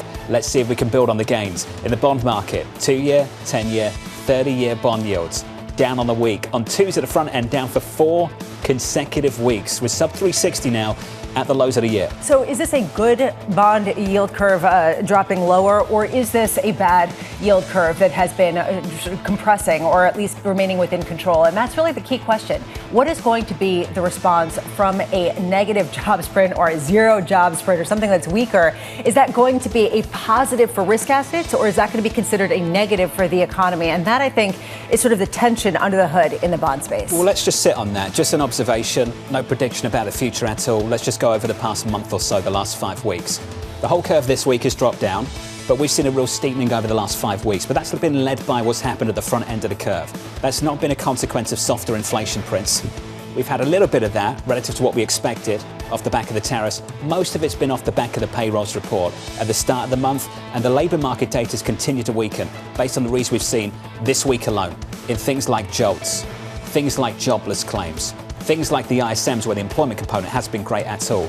If you want to call that bad, I would often agree with you on that matter. That doesn't look like the right kind of rate cuts to me. That looks like a Fed that's been concerned about what's happening with the labour market. Which is the reason why your question is such a good one about whether the Fed would be cutting into a downturn that would then reaccelerate growth, or whether it was cutting into a reacceleration, because ultimately that is the key question. Is this the beginning of a string of weakness, or is this just sort of a head fake before all of the investment plans that we heard yesterday in the Rose Garden really come to fruition? That's what makes a market. That's what's great about sitting in the seat. We don't have to make a call.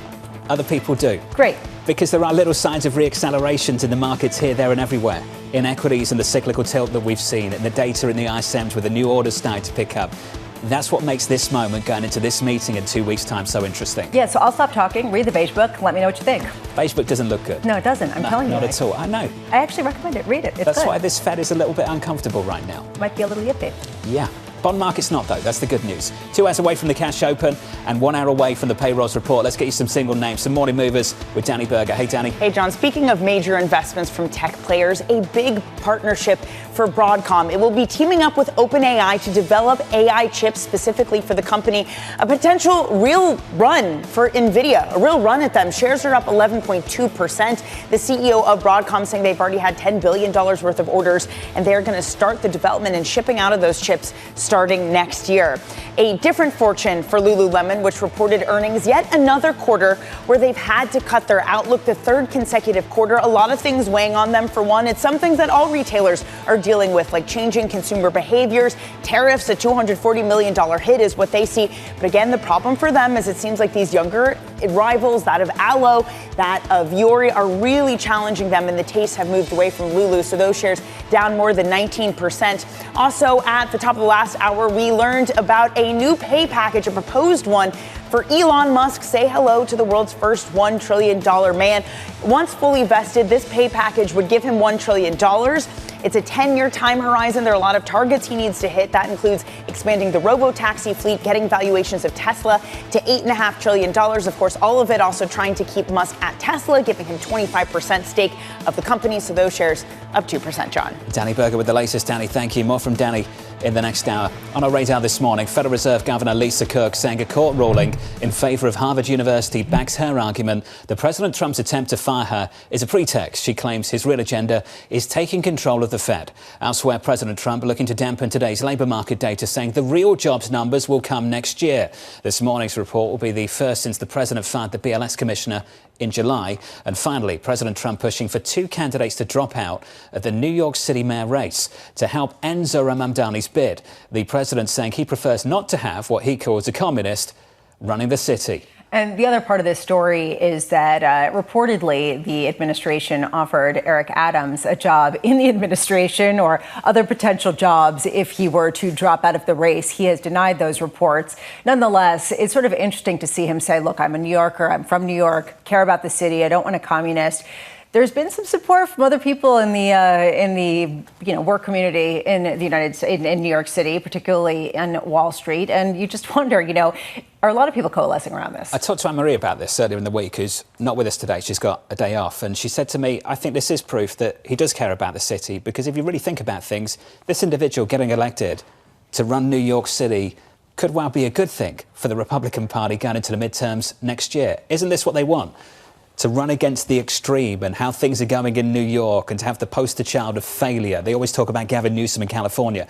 Wouldn't this be a good thing to run on next year? Yeah, I mean, that's one argument. And so you could argue that he actually just really cares about New York City. I don't know. This has been a really unconventional 24 months. I imagine it will continue to be. And watch this space. I think the New York City election is very close to me. So I want to not say too much since I am a New York City resident. Now but everyone wants to know what you think, Bramo. No, that. yeah, I don't think anyone needs to know what I think, because ultimately it goes down to a real tension in the city that's been prevalent for a long time. The president wants to weigh in. He's blurred the lines between federal, state, and local governments. That's been an issue. The flip side, a lot of people on Wall Street are probably welcoming this, and that's all I'll say. We've got 2 months to tease this out. Oh, thank God. 2 more months, oh, God, all right? That sounds awful. Let's turn to tech. Top executives praising the Trump administration, with the Google CEO thanking the president after Google's antitrust win. Well, you had a very good day yesterday. Google had a very good day yesterday. And do you want to talk about that big day you had yesterday? It's a long process. I appreciate that your administration had a constructive dialogue and we were able to get it to some of resolution. Michael Nathanson of MoffettNathanson has a buy rating of 230 price target on Alphabet shares and writes the following: this outcome is a home run for the status quo, and the status quo has been very favorable to Google. Michael joins us now for more. Michael, welcome to the program, sir. Just your reflections on what happened earlier this week, and then we can get to whether there are some competitors that can really break up this status quo. Yeah, good morning, Jonathan. That was the best outcome, obviously, possible. The market had been really fearful of what the courts could have done here, and it could have hurt Apple deeply and Alphabet deeply. And you look at this and say, to your point, the court was smart to say change is coming anyway. Why are we going to accelerate whatever's happening? Let's let the markets decide the future of search. So I was really pleased as a Google bull, Alphabet bull, but I thought it was a really smart decision by the judge to kind of step back and say, this is going to change anyway. Let's see where technology moves us, right? So, Michael, how do you think it's going to change, and why stay constructive on this name? Okay, good question. So what's going to happen is search as we know it has changed already, right? Search is moving from links to answers. If you use OpenAI, ChatGPT, or even the new AI mode on Google, you're seeing a different type of search. That is mostly happening in informational queries, not commercial queries, right? So our view is it's going to take a long time for commercial queries. Find me the best hotel in Boston. Find me, a new dog food for my dog. Those searches are still happening more traditionally. And I think what's going to happen is as less queries, basically more queries will stop at the head end of an AI mode. The queries that remain, questions that remain, will be more valuable for the people who are selling answers, right? Does that make sense to you, Jonathan? So our view is that the price of the traffic to people's websites will only go up because there'll be less traffic going to people's websites as more answers are headed off at people like an OpenAI or AI mode at Google. So it's consolidating all of the attention on a smaller group of names, so it's a more valuable proposition. Do you think that Google needs to really now ramp up any type of open AI competitor, any kind of chatbot, artificial intelligence-induced search result in the next 2-3 months? They have a time on them, a clock on them, to sort of show their mettle in their competition with OpenAI. So it's interesting. I would say to you, if you had me on 2 years ago, a year ago, I'd be very nervous about their speed to market and their ability to change. They've been changing the past couple of months pretty aggressively. They had an event called I/O back in May. They launched a bunch of new products. If you look at what's happening in real time at AI mode on Google Search, you're seeing tremendous change. So I think the ramping is happening in the current time frame.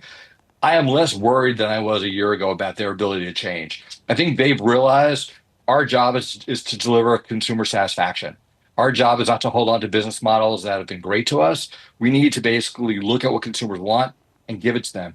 And if you dig into what Google is now providing, it's really massively changed. So I think you will see in the next six months to a year, even more change. And it's going to be multimodal. You'll see change when it comes to video search and and image search. They're really moving quickly to create, a 360 view of search that's just more than text. So I'm pretty bullish on their product roadmap and what we've seen so far. I think that's the big change. The market has woken up and said they're not dead. They're not sleeping at the wheel. They see the challenge from ChatGPT and they're taking it on pretty aggressively. You mentioned Apple and that they also benefited from that. And I wonder, a lot of people waking up to the fact that Apple's not dead as well in the past couple of days, at least by virtue of their share price. Were you comforted by the fact that Tim Cook was at that meeting yesterday and it seemed like the president seemed a lot more amenable to him calling out some of the investments and even giving him a nod with their India presence? Yeah, so Craig, my partner, covers Apple. We had a sell on Apple heading into the court. The court findings, we're really worried that they would lose $20 billion plus of payments from Alphabet, which was pretty much all profit. Jonathan's point about the status quo remaining is incredibly positive for Apple, that they can work with Google. Maybe they build a new Siri product that's been rumored. They don't have to lose $20 billion plus of payments. And then to your point on this administration, the administration has been very, very positive, and they could have been a lot more aggressive in pushing Apple to move production to more expensive markets. So I think it's a massive win-win for Apple. Tim Cook has played his cards perfectly here. And then he got the benefit of Judge Mehta, allowing him to kind of maintain that relationship with Alphabet. So you had, in a matter of a week, two stocks, Google, Alphabet, and Apple, that were really underweighted by a lot of investors, come back to the forefront. And that's why the market's been so strong. It's been a great outcome for these guys. Michael, just before you go, do you pay much attention to seating plans and who gets the seat next to the president? Do you read anything between the lines? Probably. I probably do, right, John? I did not see the seating plans last night. I apologize. I was too busy watching Mark tennis, Zuckerberg so was the first person next to him. I'll give you that cheat sheet. Thank you so much. Well, look how much Mark Zuckerberg's spending right now out of nowhere in CapEx, right? They've just massively ramped up their investment in the U.S. on data centers, right, in Ohio and Louisiana. Right? So he's spending. He has Dana White on his board now. He's done more than anyone I can think of to get back into the good graces of this administration. Michael, appreciate your time. It's good to hear from you. Yeah. As always, you're a good sport. Michael Nathanson there of MoffettNathanson, talking about his colleague, his right-hand man, Craig. New price target, 225. New call, rather. Neutral. No longer a sell. Not exactly a ringing endorsement, though, of the stock. To be sure, Apple remains a very expensive stock, and its AI challenges remain. The worst-case scenarios are off the table. That's the good news. But north of 30 times next year's earnings is still, in our view, too rich for any company with good but not great earnings growth. They're exposed to all of the potential risk cases across the world, right? Competition coming not only from Chinese manufacturers, but also from the likes of Samsung. It's come out with a foldable phone that evidently is a new hot thing. I never understood it. Evidently, if you fold it, it can potentially be a problem on the hinges if you don't get it perfect. The crease and the difficulty with that. I mean, I could just imagine someone getting crumbs in it and then you have to get a new one, whatever. Moving on, there's a real question about how much of a product cycle upgrade they need to really get into the more favorable graces of Wall Street. And how much of it's actually coming next week? People don't think not much. Yeah, I mean, that's the whole thing. I mean, they got to really deliver. And a lot of people are saying, we're just not seeing it. Apple at the moment down by about 0.2% at the pre-market. Let's get you an update on stories elsewhere this morning. Here's your Bloomberg brief with Yahira. Hey, Yahira. Hi, John. Sticking with Apple, its annual sales in India hit a record of nearly $9 billion in the last fiscal year. Sources telling us here at Bloomberg, Apple's revenue rose about 13% in the 12 months through March, boosted by iPhones and MacBooks. This comes as Apple invests more into the country as it expects India to become a key market in the coming years. Meanwhile, Boeing is hiring new workers to replace striking defense unit employees. The company's vice president says they must take this step to ensure proper staffing and customer support. About 3,200 union members have been on strike since August 4th. The workers assemble and maintain F-15 fighter jets and missile systems. And President Trump will sign an executive order today changing the name of the Department of Defense to the Department of War. That's according to a White House official. The president has long mused about changing the name of the department. However, an official name change would likely require an act of Congress. That's your Bloomberg Brief. John? Yahira, thank you. Appreciate it. Up next on the program, waiting for the real numbers. We have a jobs report coming out, the first since the BLS commissioner who you fired won't be there. Can you commit to saying the data will be credible? The number, I don't know, but The real numbers that I'm talking about are going to be whatever it is, but will be in a year from now. A conversation up next with Steve Ricchiuto of Mizuho from New York City. You're watching Bloomberg TV.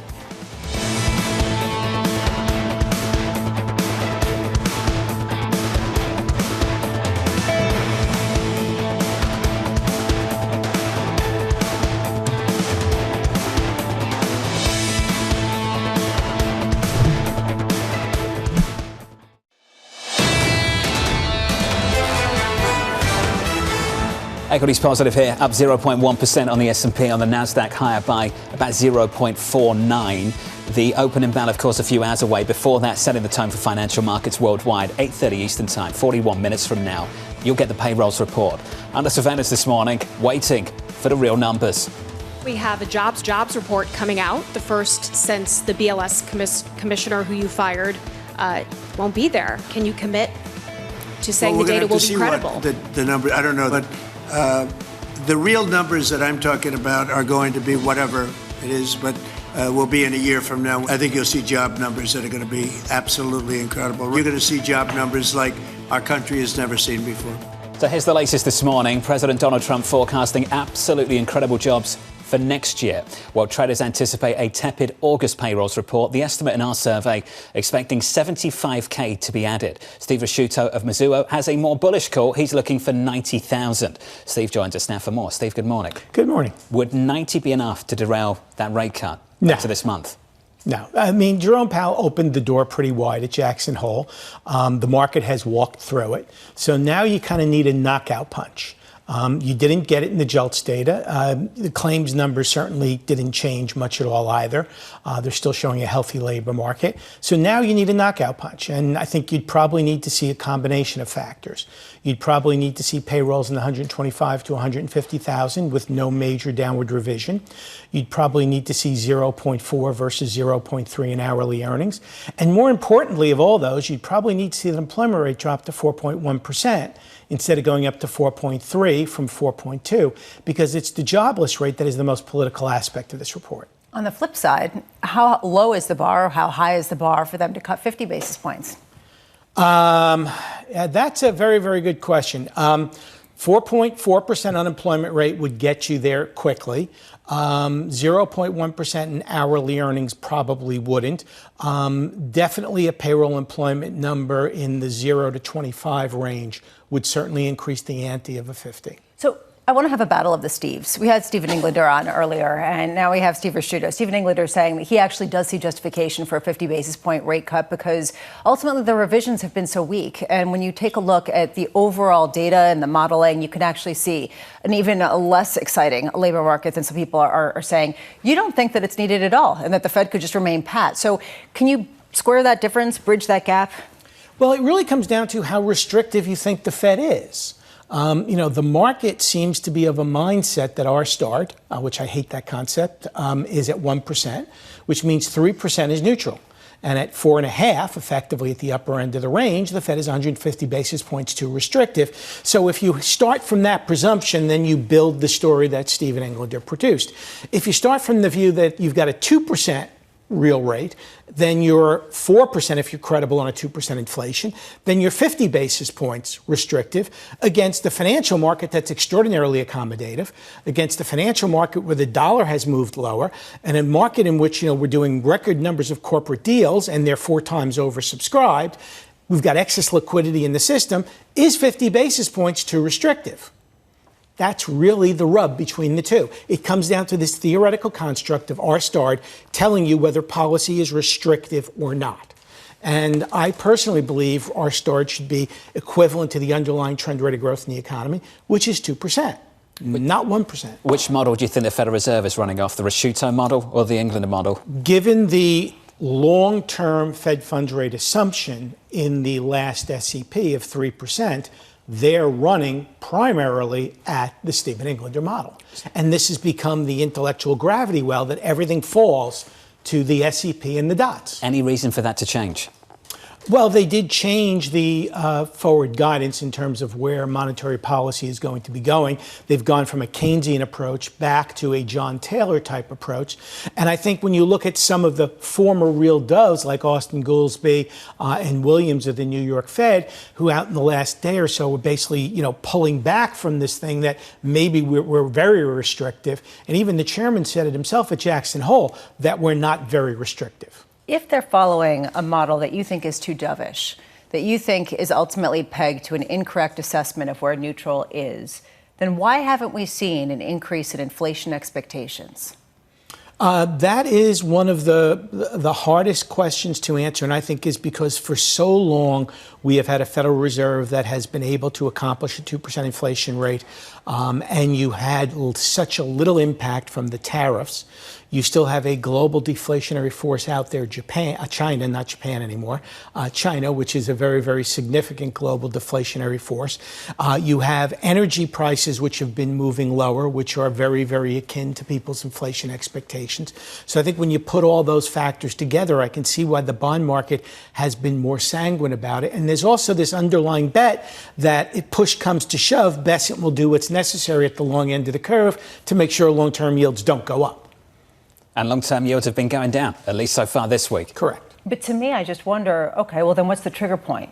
Do we start to see inflation under the Ricchiuto model in a way that does push yields materially higher? Or can you bet on some sort of arrangement of issuance and purchases? Might see this play out. They might actually test that theory.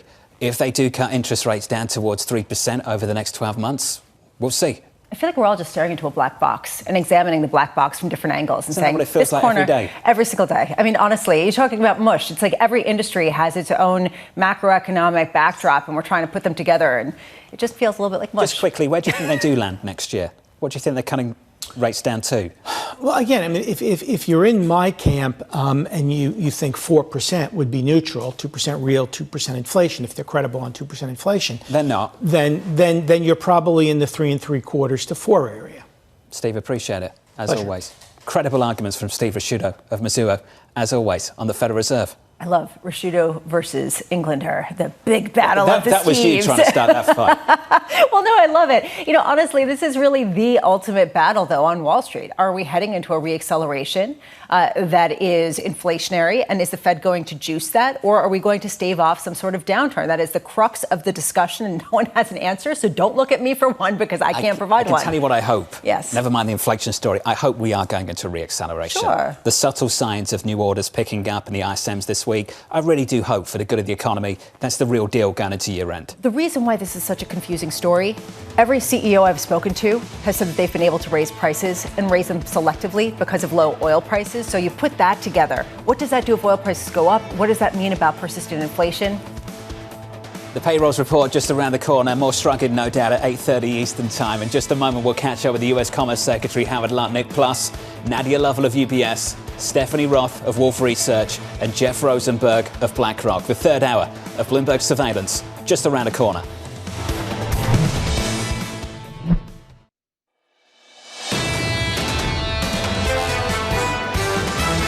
Consumers are telling us pretty clearly that labor market conditions are deteriorating. Looks like interest rate cuts are coming. If they're cutting because labor markets are weak, I think that's negative. The job market, it's in a state of stasis. Things will break one way or the other. This is Bloomberg Surveillance with Jonathan Ferro, Lisa Abramowicz, and Annmarie Hordern. Live from New York City this morning. Good morning, good morning. For our audience worldwide, the third hour of Bloomberg Surveillance starts right now, and your scores will look like this. Coming into Friday at all-time highs on the S&P 500. Futures positive this morning by 0.1%. On the NASDAQ, we're positive by 0.4%. In the bond market, 2-year, 10-year, and 30-year. Really well behaved on the week. Yields lower across the curve on the week, down on the session. On a 2-year, new lows for the year, 358. 34 at the very front end of the yield curve going into this at 8:30 Eastern time. Now I say 8:30, but I don't know if it's going to be 8:30 anymore, because moments ago this headline just crossed the Bloomberg terminal. The BLS experiencing technical difficulties going into the payrolls report. Evidently, we should have taken President Trump literally when he said that it was under construction last night. BLS saying that their data retrieval tools are not available on the website. We do know that sometimes when that 8:30 time rolls around, because so many people are clicking on the website, it takes a minute to load. This does seem to be a real question, though, about what's going on over there, as well as when exactly we will be getting this payrolls number. Mike McKee is standing by. We'll cross over to Mike McKee in just a moment in Washington, D.C. But this is a tough one for this market. A lot hinges on this going into this Federal Reserve meeting later this month. A lot of people say that the bar is pretty low for the Fed to cut rates. They will cut rates. The bar is pretty high for them to hold off. But a real question here about not only what the numbers are, but how accurate they are, how much the market is going to be looking to this as sort of the gold standard. The revisions, also very important at a time where Stephen Englander sat here just a bit ago this morning and said he sees 70,000 revisions downward as the normal trend. So stand by. This is meant to happen in about 28 minutes' time. We'll see if it does. We can head down to the nation's capital where Mike McKee is standing by. Michael, what's your read on the headlines that just crossed moments ago? Well, it's a computerized world, and computers have issues. We've seen this before with BLS. Sometimes when they have loaded stuff into the computer and it's gone out early, and other times in which it has been delayed. They went through a process when they first went to all electronic releases of slow release times because so many people were overwhelming their servers. Don't know what the problem is here this time, but I'm sure they are working as hard as they can, and we'll get the numbers as quickly as we can and get them to you. Well, Mike, let's talk about the numbers we've had already. We've had a real step down, the 3-month average at 35K. The range today is pretty wide. The high is 144, the low is 0, the median 75. What's your approach to these numbers this morning? I think I'm going to go with the folks at the Whisper number who are just going along with what the consensus is. We don't really know. And we need to separate out this month from what the revisions are that we're going to get, because we're going to be looking for the latest data.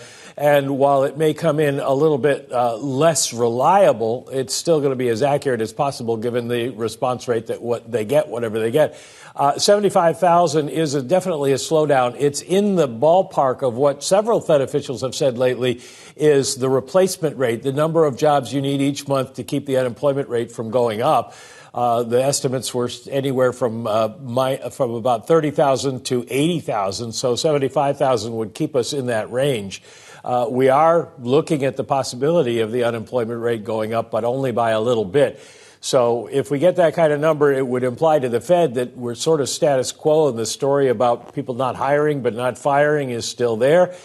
But since Jay Powell opened the door to a rate cut, given what we saw with the revisions last time, it would take a lot for them to change their mind. Mike, you said something earlier this morning that made me smile, and I repeated it subsequently, where you said the expected number is 75,000 for the job creation, and the whisper number is 75,000, which means that nobody knows nothing and nobody has an edge on where we are in terms of the median estimate. And I just wonder, from your perspective, whether the headline number matters more or the unemployment rate, the revisions. What are you looking for to give you a sense of the compass of markets? Oh, well, if you're going to ask about the compass of markets, I'd say the headline rate and the revisions are what people are going to be looking at today. The Fed prefers to look at the unemployment rate because they see that as a more reliable statistic. Remember, it is not revised. So that's something they can hang their hat on. And if the unemployment rate is going up, as you remember a couple of years ago how we talked about this constantly, the SOM rule, when unemployment starts to rise, it tends to rise at a faster pace each month.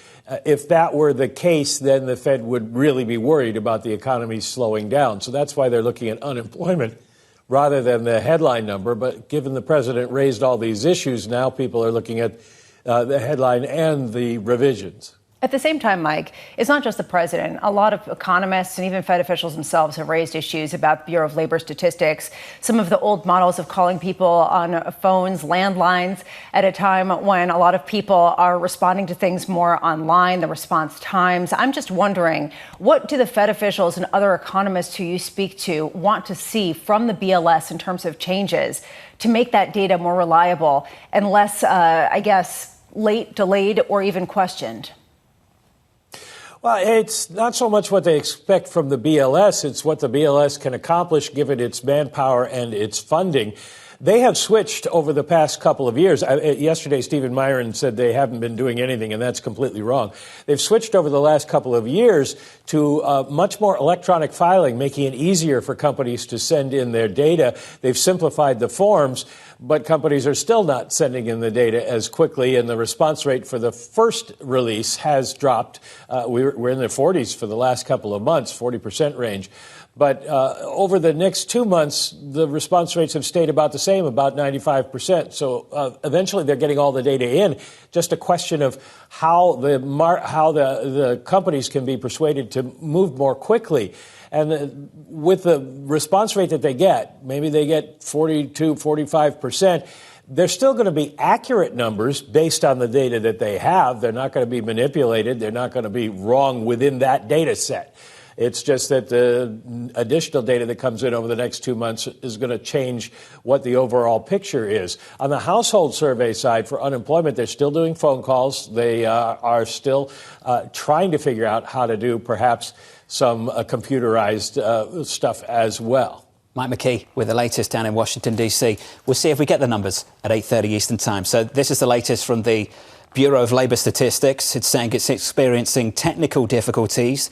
And Lisa, data retrieval tools are currently not available on the website. Let's see how quickly they can get this back up. And we are now just about 12 minutes ahead of that report, or I believe 22 minutes. 22, Bramo. Sorry, I always leave that to you to correct me in my arithmetic. You know, this hour we struggle to count, apparently. All right. I'm getting out my abacus. 8:30 Eastern Time for the payrolls report. We'll see if it drops on time. Let's turn to trade.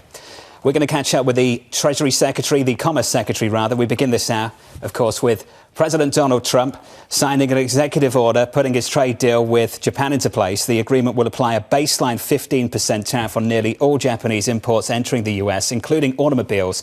The government of Japan has also agreed to invest $550 billion in the United States. Joining us now, I'm very pleased to say, is the United States Secretary of Commerce, Howard Lutnick. Mr. Secretary, welcome to the program, sir. I know you wanted to talk about Japan, so let's do that. I want you to share with us the terms of this $550 billion investment fund, a core pillar, of course, of the negotiations that you've been helping to lead with the Japanese. Can you share with us the details this morning, sir? Sure. So this is a completely different kind of trade deal that anyone's ever seen before. So the idea is the Japanese government will give $550 billion to Donald Trump to invest as the United States and Donald Trump sees fit in America.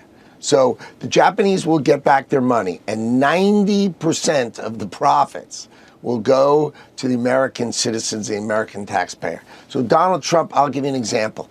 We buy all of our antibiotics, generic antibiotics in China. So Donald Trump can say, let's go build generic pharmaceuticals in America. Let's build those antibiotics in America. The Japanese will fund it, and then we will have generic antibiotics in America. We'll no longer be reliant on China. So it's in his hands to invest. This is not ordinary foreign companies investing. This is not Mitsubishi building a plant in America. This is $550 billion by the Japanese government put in the hands of Donald Trump that he can then invest in America. It's amazing. I mean, it's the thing I am most proud of. Maybe it's the most proud I've ever been on a business deal I've ever done. So it sounds amazing. Do the Japanese think it's amazing? And have they codified this agreement? They have. So yesterday it was all signed. So the president signed the EO. I signed the MOU with Minister Akazawa in the Commerce Department. This is signed. It is written. So what happens is Donald Trump can select the project that he wants. We put a capital call into the Japanese. They send in the money, and we build the project in America. So if you think about this, $550 billion invested during Donald Trump's term is a 0.5 point of GDP given to the United States of America's president by the Japanese government. I mean, this is amazing. In order to have a 15% tariff, and so they can keep making their cars in Japan. Let's just down the details, Mr. Secretary. So the timeline, you talked about the rest of the president's term. Is there a clear timeline here? And what's the enforcement mechanism to make sure it happens? Well, two things. Number one, they've committed that they will meet the capital call. So when we're building a project, they will fund the project's building during the term. This investment lasts through, meaning they will put out the money through the rest of Donald Trump's term, so January 2029. And let's say halfway through and they've invested $250 billion, they stop saying, I don't want to send you any more money. The tariffs pop right back up, and they no longer receive the cash flow from these projects. It would all just stay with the United States of America. So there is just no way they're going to not fund these projects, and Donald Trump is going to deliver to the American people. And this deal is really, it's just, if you think about it, $550 billion of Japanese government's money in order to buy down their tariff in Donald Trump's hands for his availability to invest and build in America. Alaska pipeline, scale, $50 billion, $100 billion. Donald Trump wants to unleash the Alaska pipelines. The Japanese will finance it, and it's great for America. It's fantastic. Mr. Secretary, I appreciate we've got a number of topics to get through with you in a short amount of time, so I wanted to turn to other issues and India. This came from the president this morning on social media. It looks like we've lost India, and Russia for that matter, to deepest, darkest China. May they have a long and prosperous future together. This relationship between the US and India has clearly soured. You yourself said earlier this year that India rubbed the US the wrong way. There's an understandable tension that continues to build. But they're not the only ones buying Russian energy. The Chinese are buying Russian energy, and for that matter, the Europeans too. And I think there's a sense from the Indian side, Mr. Secretary, that they feel singled out, perhaps unfairly. What's your comment, your message for them this morning? Well, remember, before the Russian conflict, the Indians bought less than 2% of their oil from Russia. Less than 2%. And now they're buying 40% of their oil from Russia. What they're doing is, because the oil is sanctioned, it's really, really cheap because the Russians are trying to find people to buy it. And so the Indians have just decided, the heck with it. Let's buy it cheap and make a ton of money.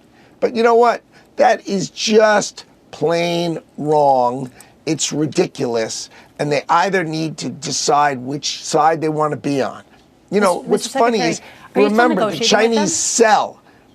The Chinese, well, we're always willing to talk. The Chinese sell to us. The Indians sell to us. They're not going to be able to sell to each other. We are the consumer of the world. People have to remember, it's our $30 trillion economy that is the consumer of the world. So eventually they all have to come back to the customer, because we all know eventually the customer is always right. When you are talking with India, Mr. Secretary, I know a lot of companies in the U.S. have shifted manufacturing to India from China, so there's a real interest in this in terms of their costs. How much do you feel like you've lost leverage as a result of the court case that came out fairly recently? We haven't lost anything with respect to the court case. If you look at the dissent, right, it was 7-4. Read the dissent. The current Chief Justice sided with President Trump. The former Chief Justice sided with President Trump. And the incoming Chief Justice sided with President Trump. And the smartest guy on the bench, which is well known who the smartest guy on the bench is, he sided with Donald Trump. So I think you are going to see the Supreme Court side with Donald Trump. And I don't think we've lost leverage. What we've lost is that India doesn't yet want to open their market, stop buying Russian oil, right? And stop being a part of BRICS, right? They're the vowel between Russia and China. If that's who you want to be, go be it. But either support the dollar, support the United States of America, support your biggest client, who is the American consumer, or I guess you're going to pay a 50% tariff, and let's see how long this lasts. It seems like there's been a hardening of the line, both with President Trump as well as Modi, and a sense that there isn't really a coming together. In fact, that meeting with Xi Jinping and Vladimir Putin and the Prime Minister Modi seemed to indicate a coalescing of the BRICS. Do you see anywhere in the next month, 2 months, any type of deal or backing down to a lower rate with India? I would expect, like you saw it in Canada, right? The Carney got elected with this term elbows up, meaning let's fight with America. They put on retaliatory tariffs. They were all bravado. And what happened? Their GDP negative 1.6%, unemployment rocketing towards 8%. And what did Carney just do? He just finally dropped his retaliatory tariffs. So I think what happens is it's all bravado because you think it feels good to fight with the biggest client in the world. But eventually, your businesses are going to say, you've got to stop this and go make your deal with America. So I think, yes, in a month or 2 months, I think India is going to be at the table and they're going to say they're sorry and they're going to try to make a deal with Donald Trump. And it will be on Donald Trump's desk how he wants to deal with Modi. And we leave that to him. That's why he's the president. Speaking of making a deal, I understand the Swiss are in town. Just hearing that the Swiss vice president has turned up in the United States again. Is there a meeting on the agenda for today going into the weekend? Yes. So I'm going to meet with the Swiss delegation. They're coming in to make a new proposal. And the Trump administration is always willing to listen. But you have to remember, the Swiss like to say they're a small country of only 9 million people, a small, rich country. And how did they become so rich? They sell us pharmaceuticals like it's going out of style, all right? They make so much money off of America. That's why they're rich. So let's hear what they have to say. We'll discuss it with the president. I'm not optimistic, but I'm always willing to listen, and Donald Trump is always willing to listen. Why are you not optimistic? Traditionally, there's been a decent relationship there in the president's first term, relied on the Swiss a lot when it came to foreign policy and developments in places like Iran. What's happened this time? Well, if you just consider trade, right? The European Union, right? They opened their market, 450 million people. $20 trillion economy. And they say, we'll take our tariffs down to zero. You, the American exporters, can sell us everything. I mean, how fantastic is that? And they say, we'll pay you 15% and you pay us nothing. I mean, that is really, really attractive. Now you go to Switzerland, 9 million people. I mean, what are they going to offer the American exporter as compared to the size and scale by which they export and earn money off of us? So the idea is we need balanced and fair trade, and that's a difficult thing. Now, you saw the Japanese. They decided to take a completely different path. And what they said is we will give Donald Trump the power to invest $550 billion at his direction for the benefit of America. Now, that's a different way of thinking. Now, if the Swiss come out of the box with a whole new way of thinking, I'm open-minded. But if they just say our rich companies are going to buy more of America, I mean, that's what Donald Trump is complaining about. Yep. You realize in 1985, America, owned more of the rest of the world. We owned just about 150 billion of the rest of the world. And in 2025, when Donald Trump takes office, the rest of the world owns 26 trillion more of us because they just use all the money they make off of us to buy us. And sooner or later, they're just going to own us. And Donald Trump has said, enough of this. We are going to own ourselves going forward. Mr. Secretary, I know you're your own boss on your own time, but your team is telling us we've got to go shortly, so I'm going to squeeze out a few more minutes if I can. At 8:30 Eastern Time, we're meant to get a jobs number. This is what we heard from the BLS just moments ago, that the Bureau of Labour Statistics says it's experiencing a technical problem and data retrieval tools are currently not available on the website. Sir, are we going to see a number in 10 minutes' time? I don't know if we're going to see a number, but I tell you, it makes it crystal clear. You should have fired the person who was running that group, right? Because if you didn't fire him 2 weeks ago, you sure as heck would be firing him today. So they need new leadership in BLS. That's for sure. They need new tech in BLS. That's for sure. And Donald Trump needs to rely upon the numbers. America needs to rely upon the numbers. You can't have these bent former administration people who have a view and who want to harm the president. We need accurate numbers coming from BLS. And finally, we'll have new leadership to deliver it. Mr. Secretary, are you also going to promise new resources for them to increase their collection and increase some of their staff to go out and make this data accurate? Yeah, can you imagine they had people calling around? I mean, come on. Computers. Wow, it's 2025 and they have computers. new resources, new technology, wildly better information. That's what America demands. That's what Donald Trump's going to give them. And you just need to change leadership every once in a while and make sure we get it right. I'm excited about what's coming. Of course, you fire the person. What do you learn? You learn that their technology is just, oh boy.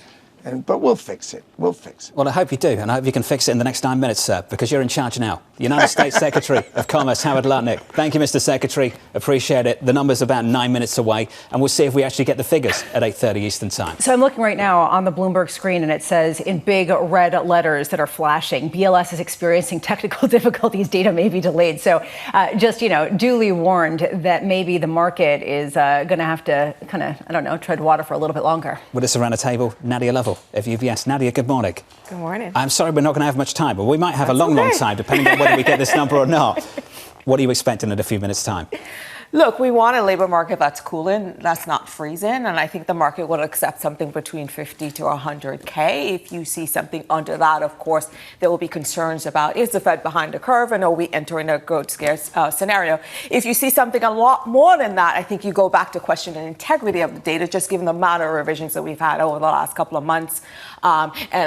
Historically, we know that August tends to see downward revisions anyway. So ultimately, we don't think that what we get at 8:30 is going to change the expectation, our expectations for a 25 basis points cut in the next Fed meeting. You could get a bit more if the data is really weak. I can already hear the groans, but is good news and bad news bad news? The idea of is a good print something that makes you more bullish on equities and a bad print something that makes you more bearish, or really is it all? It depends on what the Fed does in response to this data. Look, I think it's baked at this point that Powell is going to have at least 25 basis points in September. We can all agree that the tone from the Fed has tilted more dovish since the last meeting.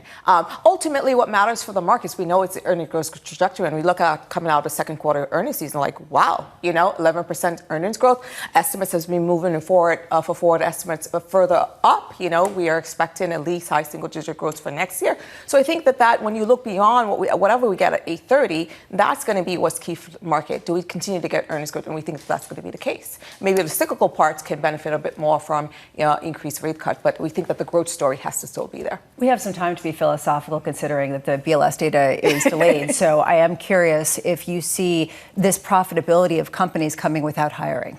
And we've been talking about that companies have been increasing their profitability, but they haven't been increasing their hiring plans. At what point does that change, or is this just a sort of sea change in the relationship between profits and employment? Well, when you think about it, companies has hired a lot over the last few years coming out of the pandemic. And right now, I think what's happening in companies is trying to be more efficient. And that doesn't necessarily mean you need to increase headcount to do that. You can also use technology to do that. And some of that is coming through, particularly from the AI front. And that probably is going to continue. So I think the job creation's not looking for it to sort of fall off the cliff. But again, we're coming off from a very high level over the last few years. I think what you're seeing in the labor market is some normalization as well. We think that corporate profitability will remain intact. I mean, companies have talked about many ways to even circumvent and navigate some of the tariff headwinds, and we saw that through the second quarter earnings season, and we expect that to continue in the next couple of quarters as well. Stick with the market cap S&P 500, or do you want to go elsewhere? The cyclical tilt's working the small caps over the last month or so.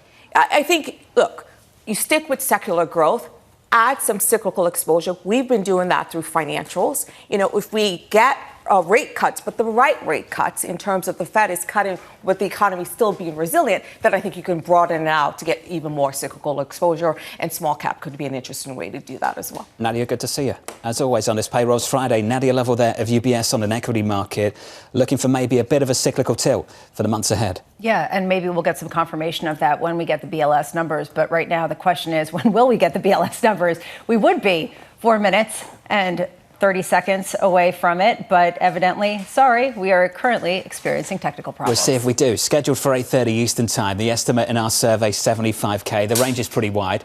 0 at the low end, 144 at the high end. There's a rate cut on the table for September 17th. Will this data reinforce the move we've seen from the Federal Reserve, the concern, the shift, the bias from the chairman of the Federal Reserve to tee up a rate cut? The jobs number up next.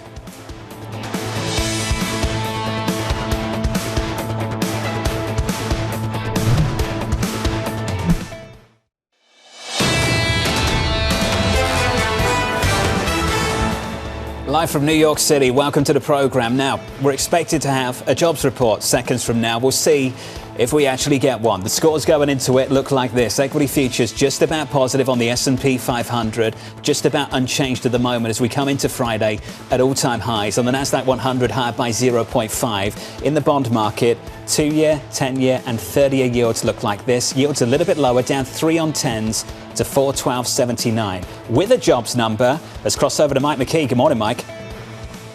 Good morning. We do have the data, and it is not good. 22,000 jobs created during the month of August. That is significantly lower than the 75,000 anticipated. Last month, 73,000 revised up to 79,000. Change in private payrolls, 38,000. Last month, it was 83,000. The 2-month net payroll revision is another negative 21,000. We'll have to look and see what the breakdown on that is.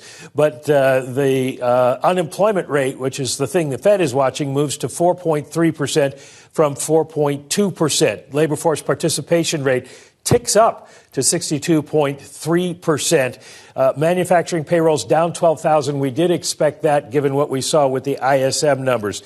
So at this point, there's nothing surprising except the weakness in these numbers. Average hourly earnings up 0.3 as forecast, but only up 3.7% on a year-over-year basis. So the non-farm payrolls, okay, I'm just looking to see some revisions popped up late here, but there's nothing more beyond what I told you. 22,000 jobs created, another 21,000 taken away from the prior 2 months of June and July. I'll get you more details.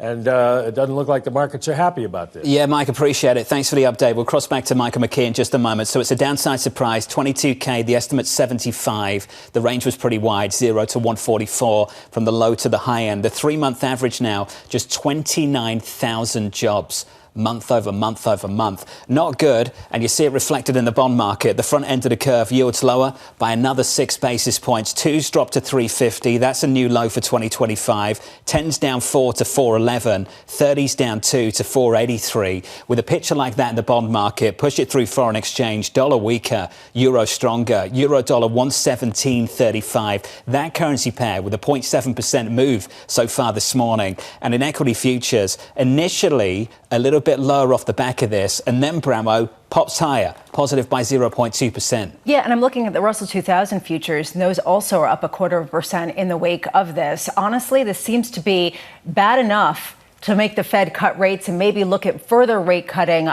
later this year, while not so bad that it would undermine the sort of cyclical tilt that we're seeing to the market. So putting that together, not a very positive number, a really stagnant labor market, but not something that's raising alarm bells that we're heading into a recession that the Fed can't stave off. And Mike McKee, I want to come back to you, sir. Headline number, of course, downside surprise, 22,000, the estimate's 75. There's a great debate on Wall Street, as you know, about whether this downshift in payrolls growth is a reflection of what's happening with demand, supply, whether this is a cyclical turn or a structural shift. Mike, which one is it, and what does this data tell you this morning? We don't have a good idea, John, and most analysts at the Federal Reserve are saying it's a little bit of both. It's going to take a while to figure out exactly what's causing this, but certainly there's a lack of demand. That would be paramount. There's also maybe a lack of supply. But we saw in the JOLTS data now that we have more people who are unemployed than there are jobs openings. So it's now becoming a question of why aren't companies hiring? And for that, the logical explanation is the fiscal policies of the administration. I'm looking at the revisions, and June was revised down by 27,000 additional to a negative 13,000. So June is now a negative employment print. July revised up by 6,000 from 73,000 to 79,000. But this does suggest there's a lot more weakness in the employment area, in the employment side of the Fed's mandate than anticipated. And I would think that that negative June print would certainly put the Fed on the path to, at this point, be cutting by 25 basis points. I don't know if it's bad enough for 50. You wonder if someone on their hand puts up their hand on the FOMC and asks for that 50. Mike McKee with the latest. Mike, I'll come back to you later. 22K then, if you're just joining us. The payrolls report did drop on time 4 minutes ago. 22,000 downside surprise. 75 was the estimate. You're looking at a 3-month average now for payrolls of just 29,000. Captured in the bond market with lower yields, in the FX market with a weaker dollar, in equities. Equities still positive on the session by 0.25% on the S&P 500. The Nasdaq still up nicely by 0.7. The Russell, after a 7% surge in August, up again this morning. This idea that this could lead to a reignition of the cycle, and it goes back to the question that you asked yesterday. Is this a Fed that will be cutting into something of a reacceleration, or that will cut and spur that reacceleration? And right now, the market, based on the market activity, seems to think that rate cut could be very helpful in allowing the reignition of the cycle. We've got a fantastic lineup through the next 25 minutes or so. We can kick it off with Stephanie Roth of Wolfe Research. Stephanie, good morning. Good morning. You've had 5 minutes to go over this. What's your first take? First take is another weak summer employment report. Immigration seems to be having another impact on the data. When you look at the household survey, the foreign-born population was, again, sort of the weaker part of it. Looking ahead, we expect that you'll have one more piece of negative news. So September 9th, once we get the annual preliminary benchmark revisions, that's going to be revised down to the tune of something like 600,000. So that's going to be another really bad negative headline. Then beyond that, we think that the signs will look a little bit better. So we have another couple weeks of this. It should be a dovish September FOMC. And then beyond that, we think that the tides could turn up a little bit. And then you'll start to see the economy start to pick up cyclically. You'll have a bit of a trough. And then the dynamics could look a bit different. The first thing you went to, though, was population growth. Do you think there's still a big supply side story that's underappreciated in these numbers? Yes, I do.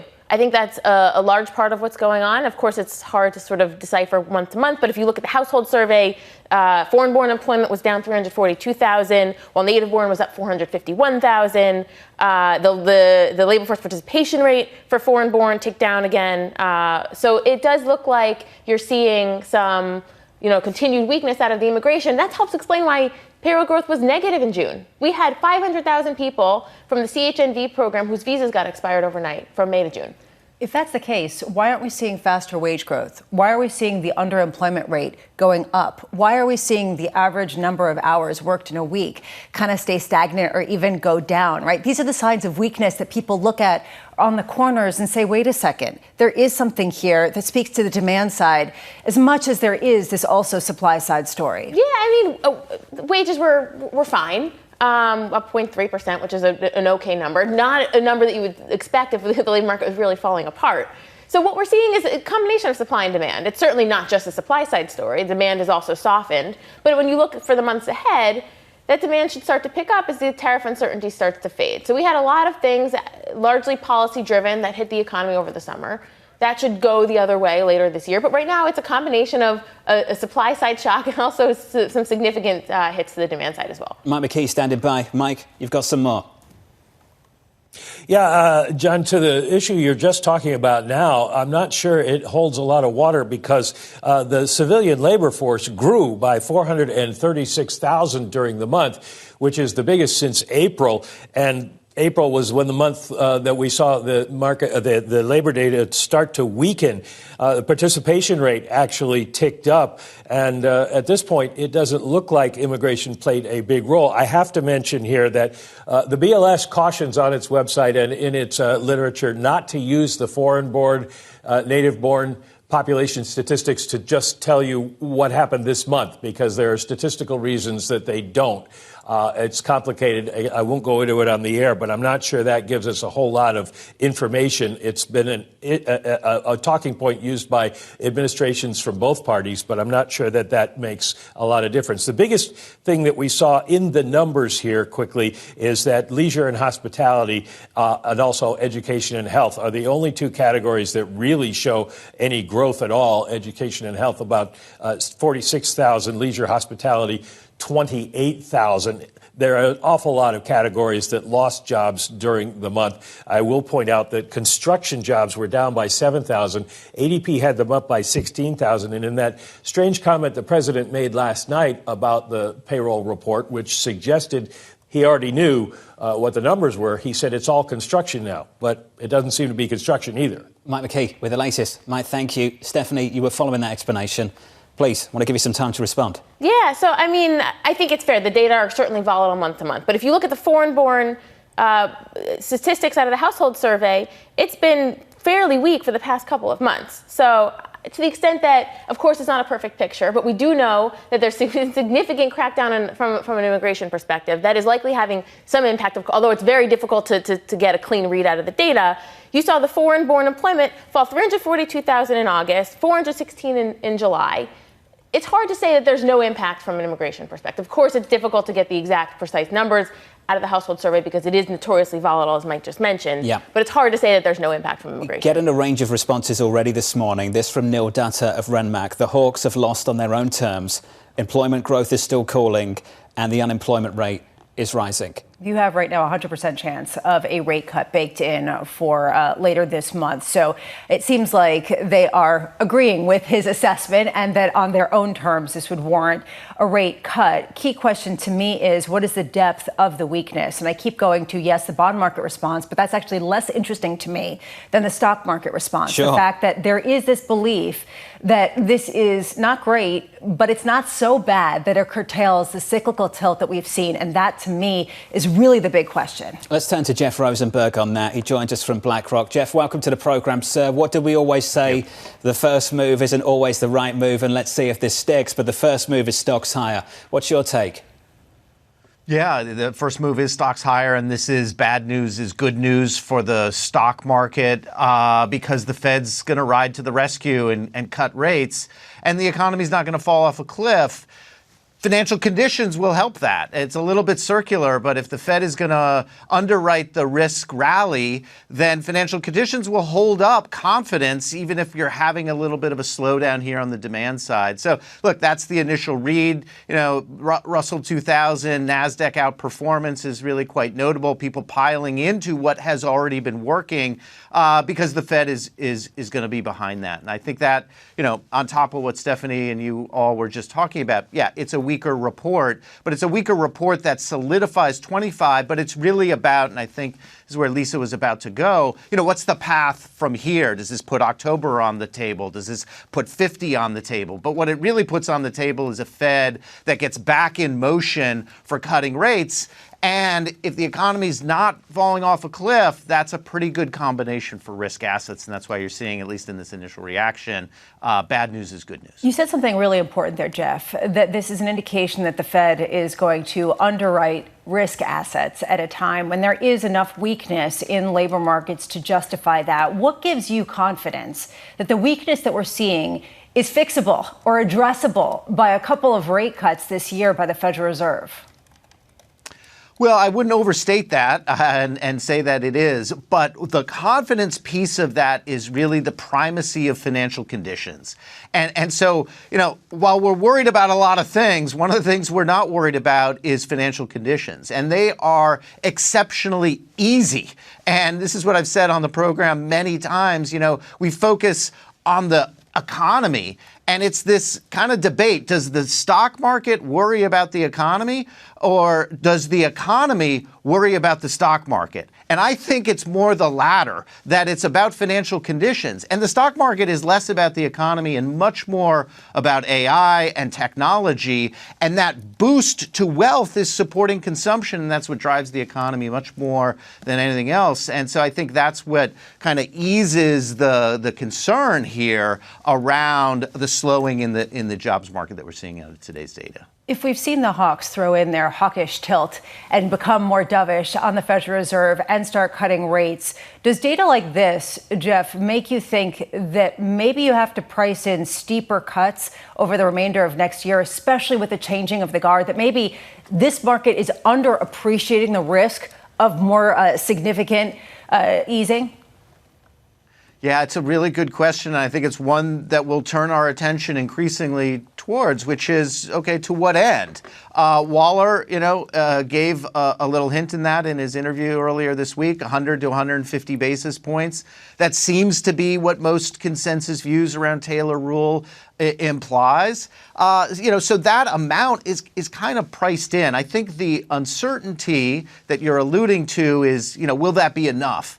And, do you end up pricing in, more than that? Right now, the kind of standard economic analysis, the Taylor rules, are arguing for a path of cuts, but it's a shallow path because policy is only moderately restrictive. And yes, the delta and the change here is to the downside, the deceleration on the demand side. But as Powell's highlighted, this is also still a labor market that is, not tremendously out of balance. These are small increases. Yes, there are increases in the unemployment rate, but the supply side and the demand side are both easing at the same time. And you see it in the strength in the wages, the persistent, one thing that didn't happen here is a big slowdown in the work week, something we'll keep an eye on. And so that'll hold up. How deep does this path have to get? It's quite a move at the front end of the curve. Jeff, just to keep you up to speed on things, if you haven't got the Bloomberg in front of you, we're down 9 basis points at the front end of the curve, now trading at 340, 349, so into the 340s now, which is something we haven't seen all year. 10s are at about 4.09%, so we've broken down through 4.1. 30s are way off, away from 5% at the moment at about 481. We're down 4 basis points on the session. So, Jeff, let's talk about the shape of the curve. There is a fear held by some, not all, but some, that we'd see a repeat of last year, that we'd see some weak jobs data, the Fed would come out of the gates aggressively, and what you'd see is the front end come down, but the long end would actually sell off. Yields would rise, and maybe we'd get the same kind of move that we saw last year. Jeff, do you see things lining up for a repeat of 24, or is this different this time? Well, it's certainly different this time, and, the day's focus is on the labor markets, and it's a premier data point for the growth side of the equation. But next week, other data will come out and we'll focus again on the other side, which is the inflationary side. And so this is really the tension that you see within the curve, that if the Fed is cutting and they're telling us, and Powell was pretty clear coming out of Jackson Hole, there's a primacy of, within the dual mandate, the growth side, the maximum employment side of that mandate. But it's happening at a time, and this is where the hawks have, kind of been, squawking a little bit, that, hey, the inflation piece hasn't really been solved, and the uncertainty of the pass-through of tariff inflation is still in front of us. Plus, all the other things that go into the back end of the curve, the demand supply, the fiscal, the deficits, it raises the potential here, and you're seeing it in the curve this morning, that you just lag the declines from what the Fed is doing in policy rates to the back end of the curve. And that view is, pretty consensus in terms of the expectations of steepening. And we've had a lot of that put into the curve already. So, that may get a little bit tired, and you've got some technical positioning. Everybody's on the same side of the boat, so that can have an unwind. But the fundamentals behind a steepening curve outlook, cutting interest rates in the face of still sticky inflation on top of all the fiscal concerns, do argue that the pass-through from policy in the short end to the back end won't be as strong as we would historically expect, absent, the big shock of an economy that really decelerates and brings back a specter of not inflation, but deflation. That's how you get the back end to really outperform. Jeff, appreciate it.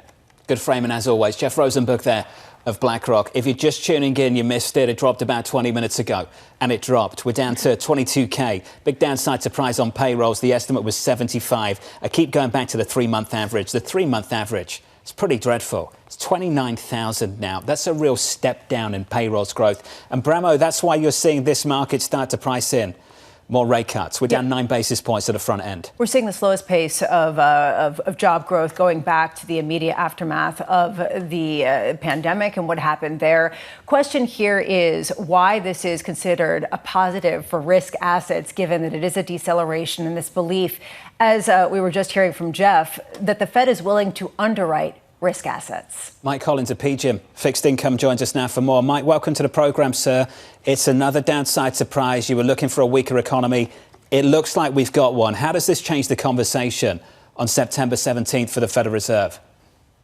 Yeah, Jonathan, I'm just glad the number came out, right?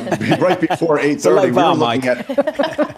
we were looking at the bond market rallying in the front end, and the bond market was turning from vigilante mode to conspiracy theorist mode, right? So let's be thankful we got the number, but this is a continued deceleration, right? And I think what's happening right now is the markets are quickly moving from pricing in 2 cuts for the rest of this year, meaning 1 in 12 days and 1 in December, to possibly a cut at all 3 meetings, right? That's what's the transition that's happening right now in the markets. And I love the conversation around the wealth effect, financial conditions. Is good news bad news, or is good news, or is bad news good news, or is it bad news? And the markets are kind of maybe the stock market's whistling past the graveyard a little bit here, thinking, oh, it's all good. The Fed will backstop this. Financial conditions are easy. The wealth effect is real and powerful and persistent.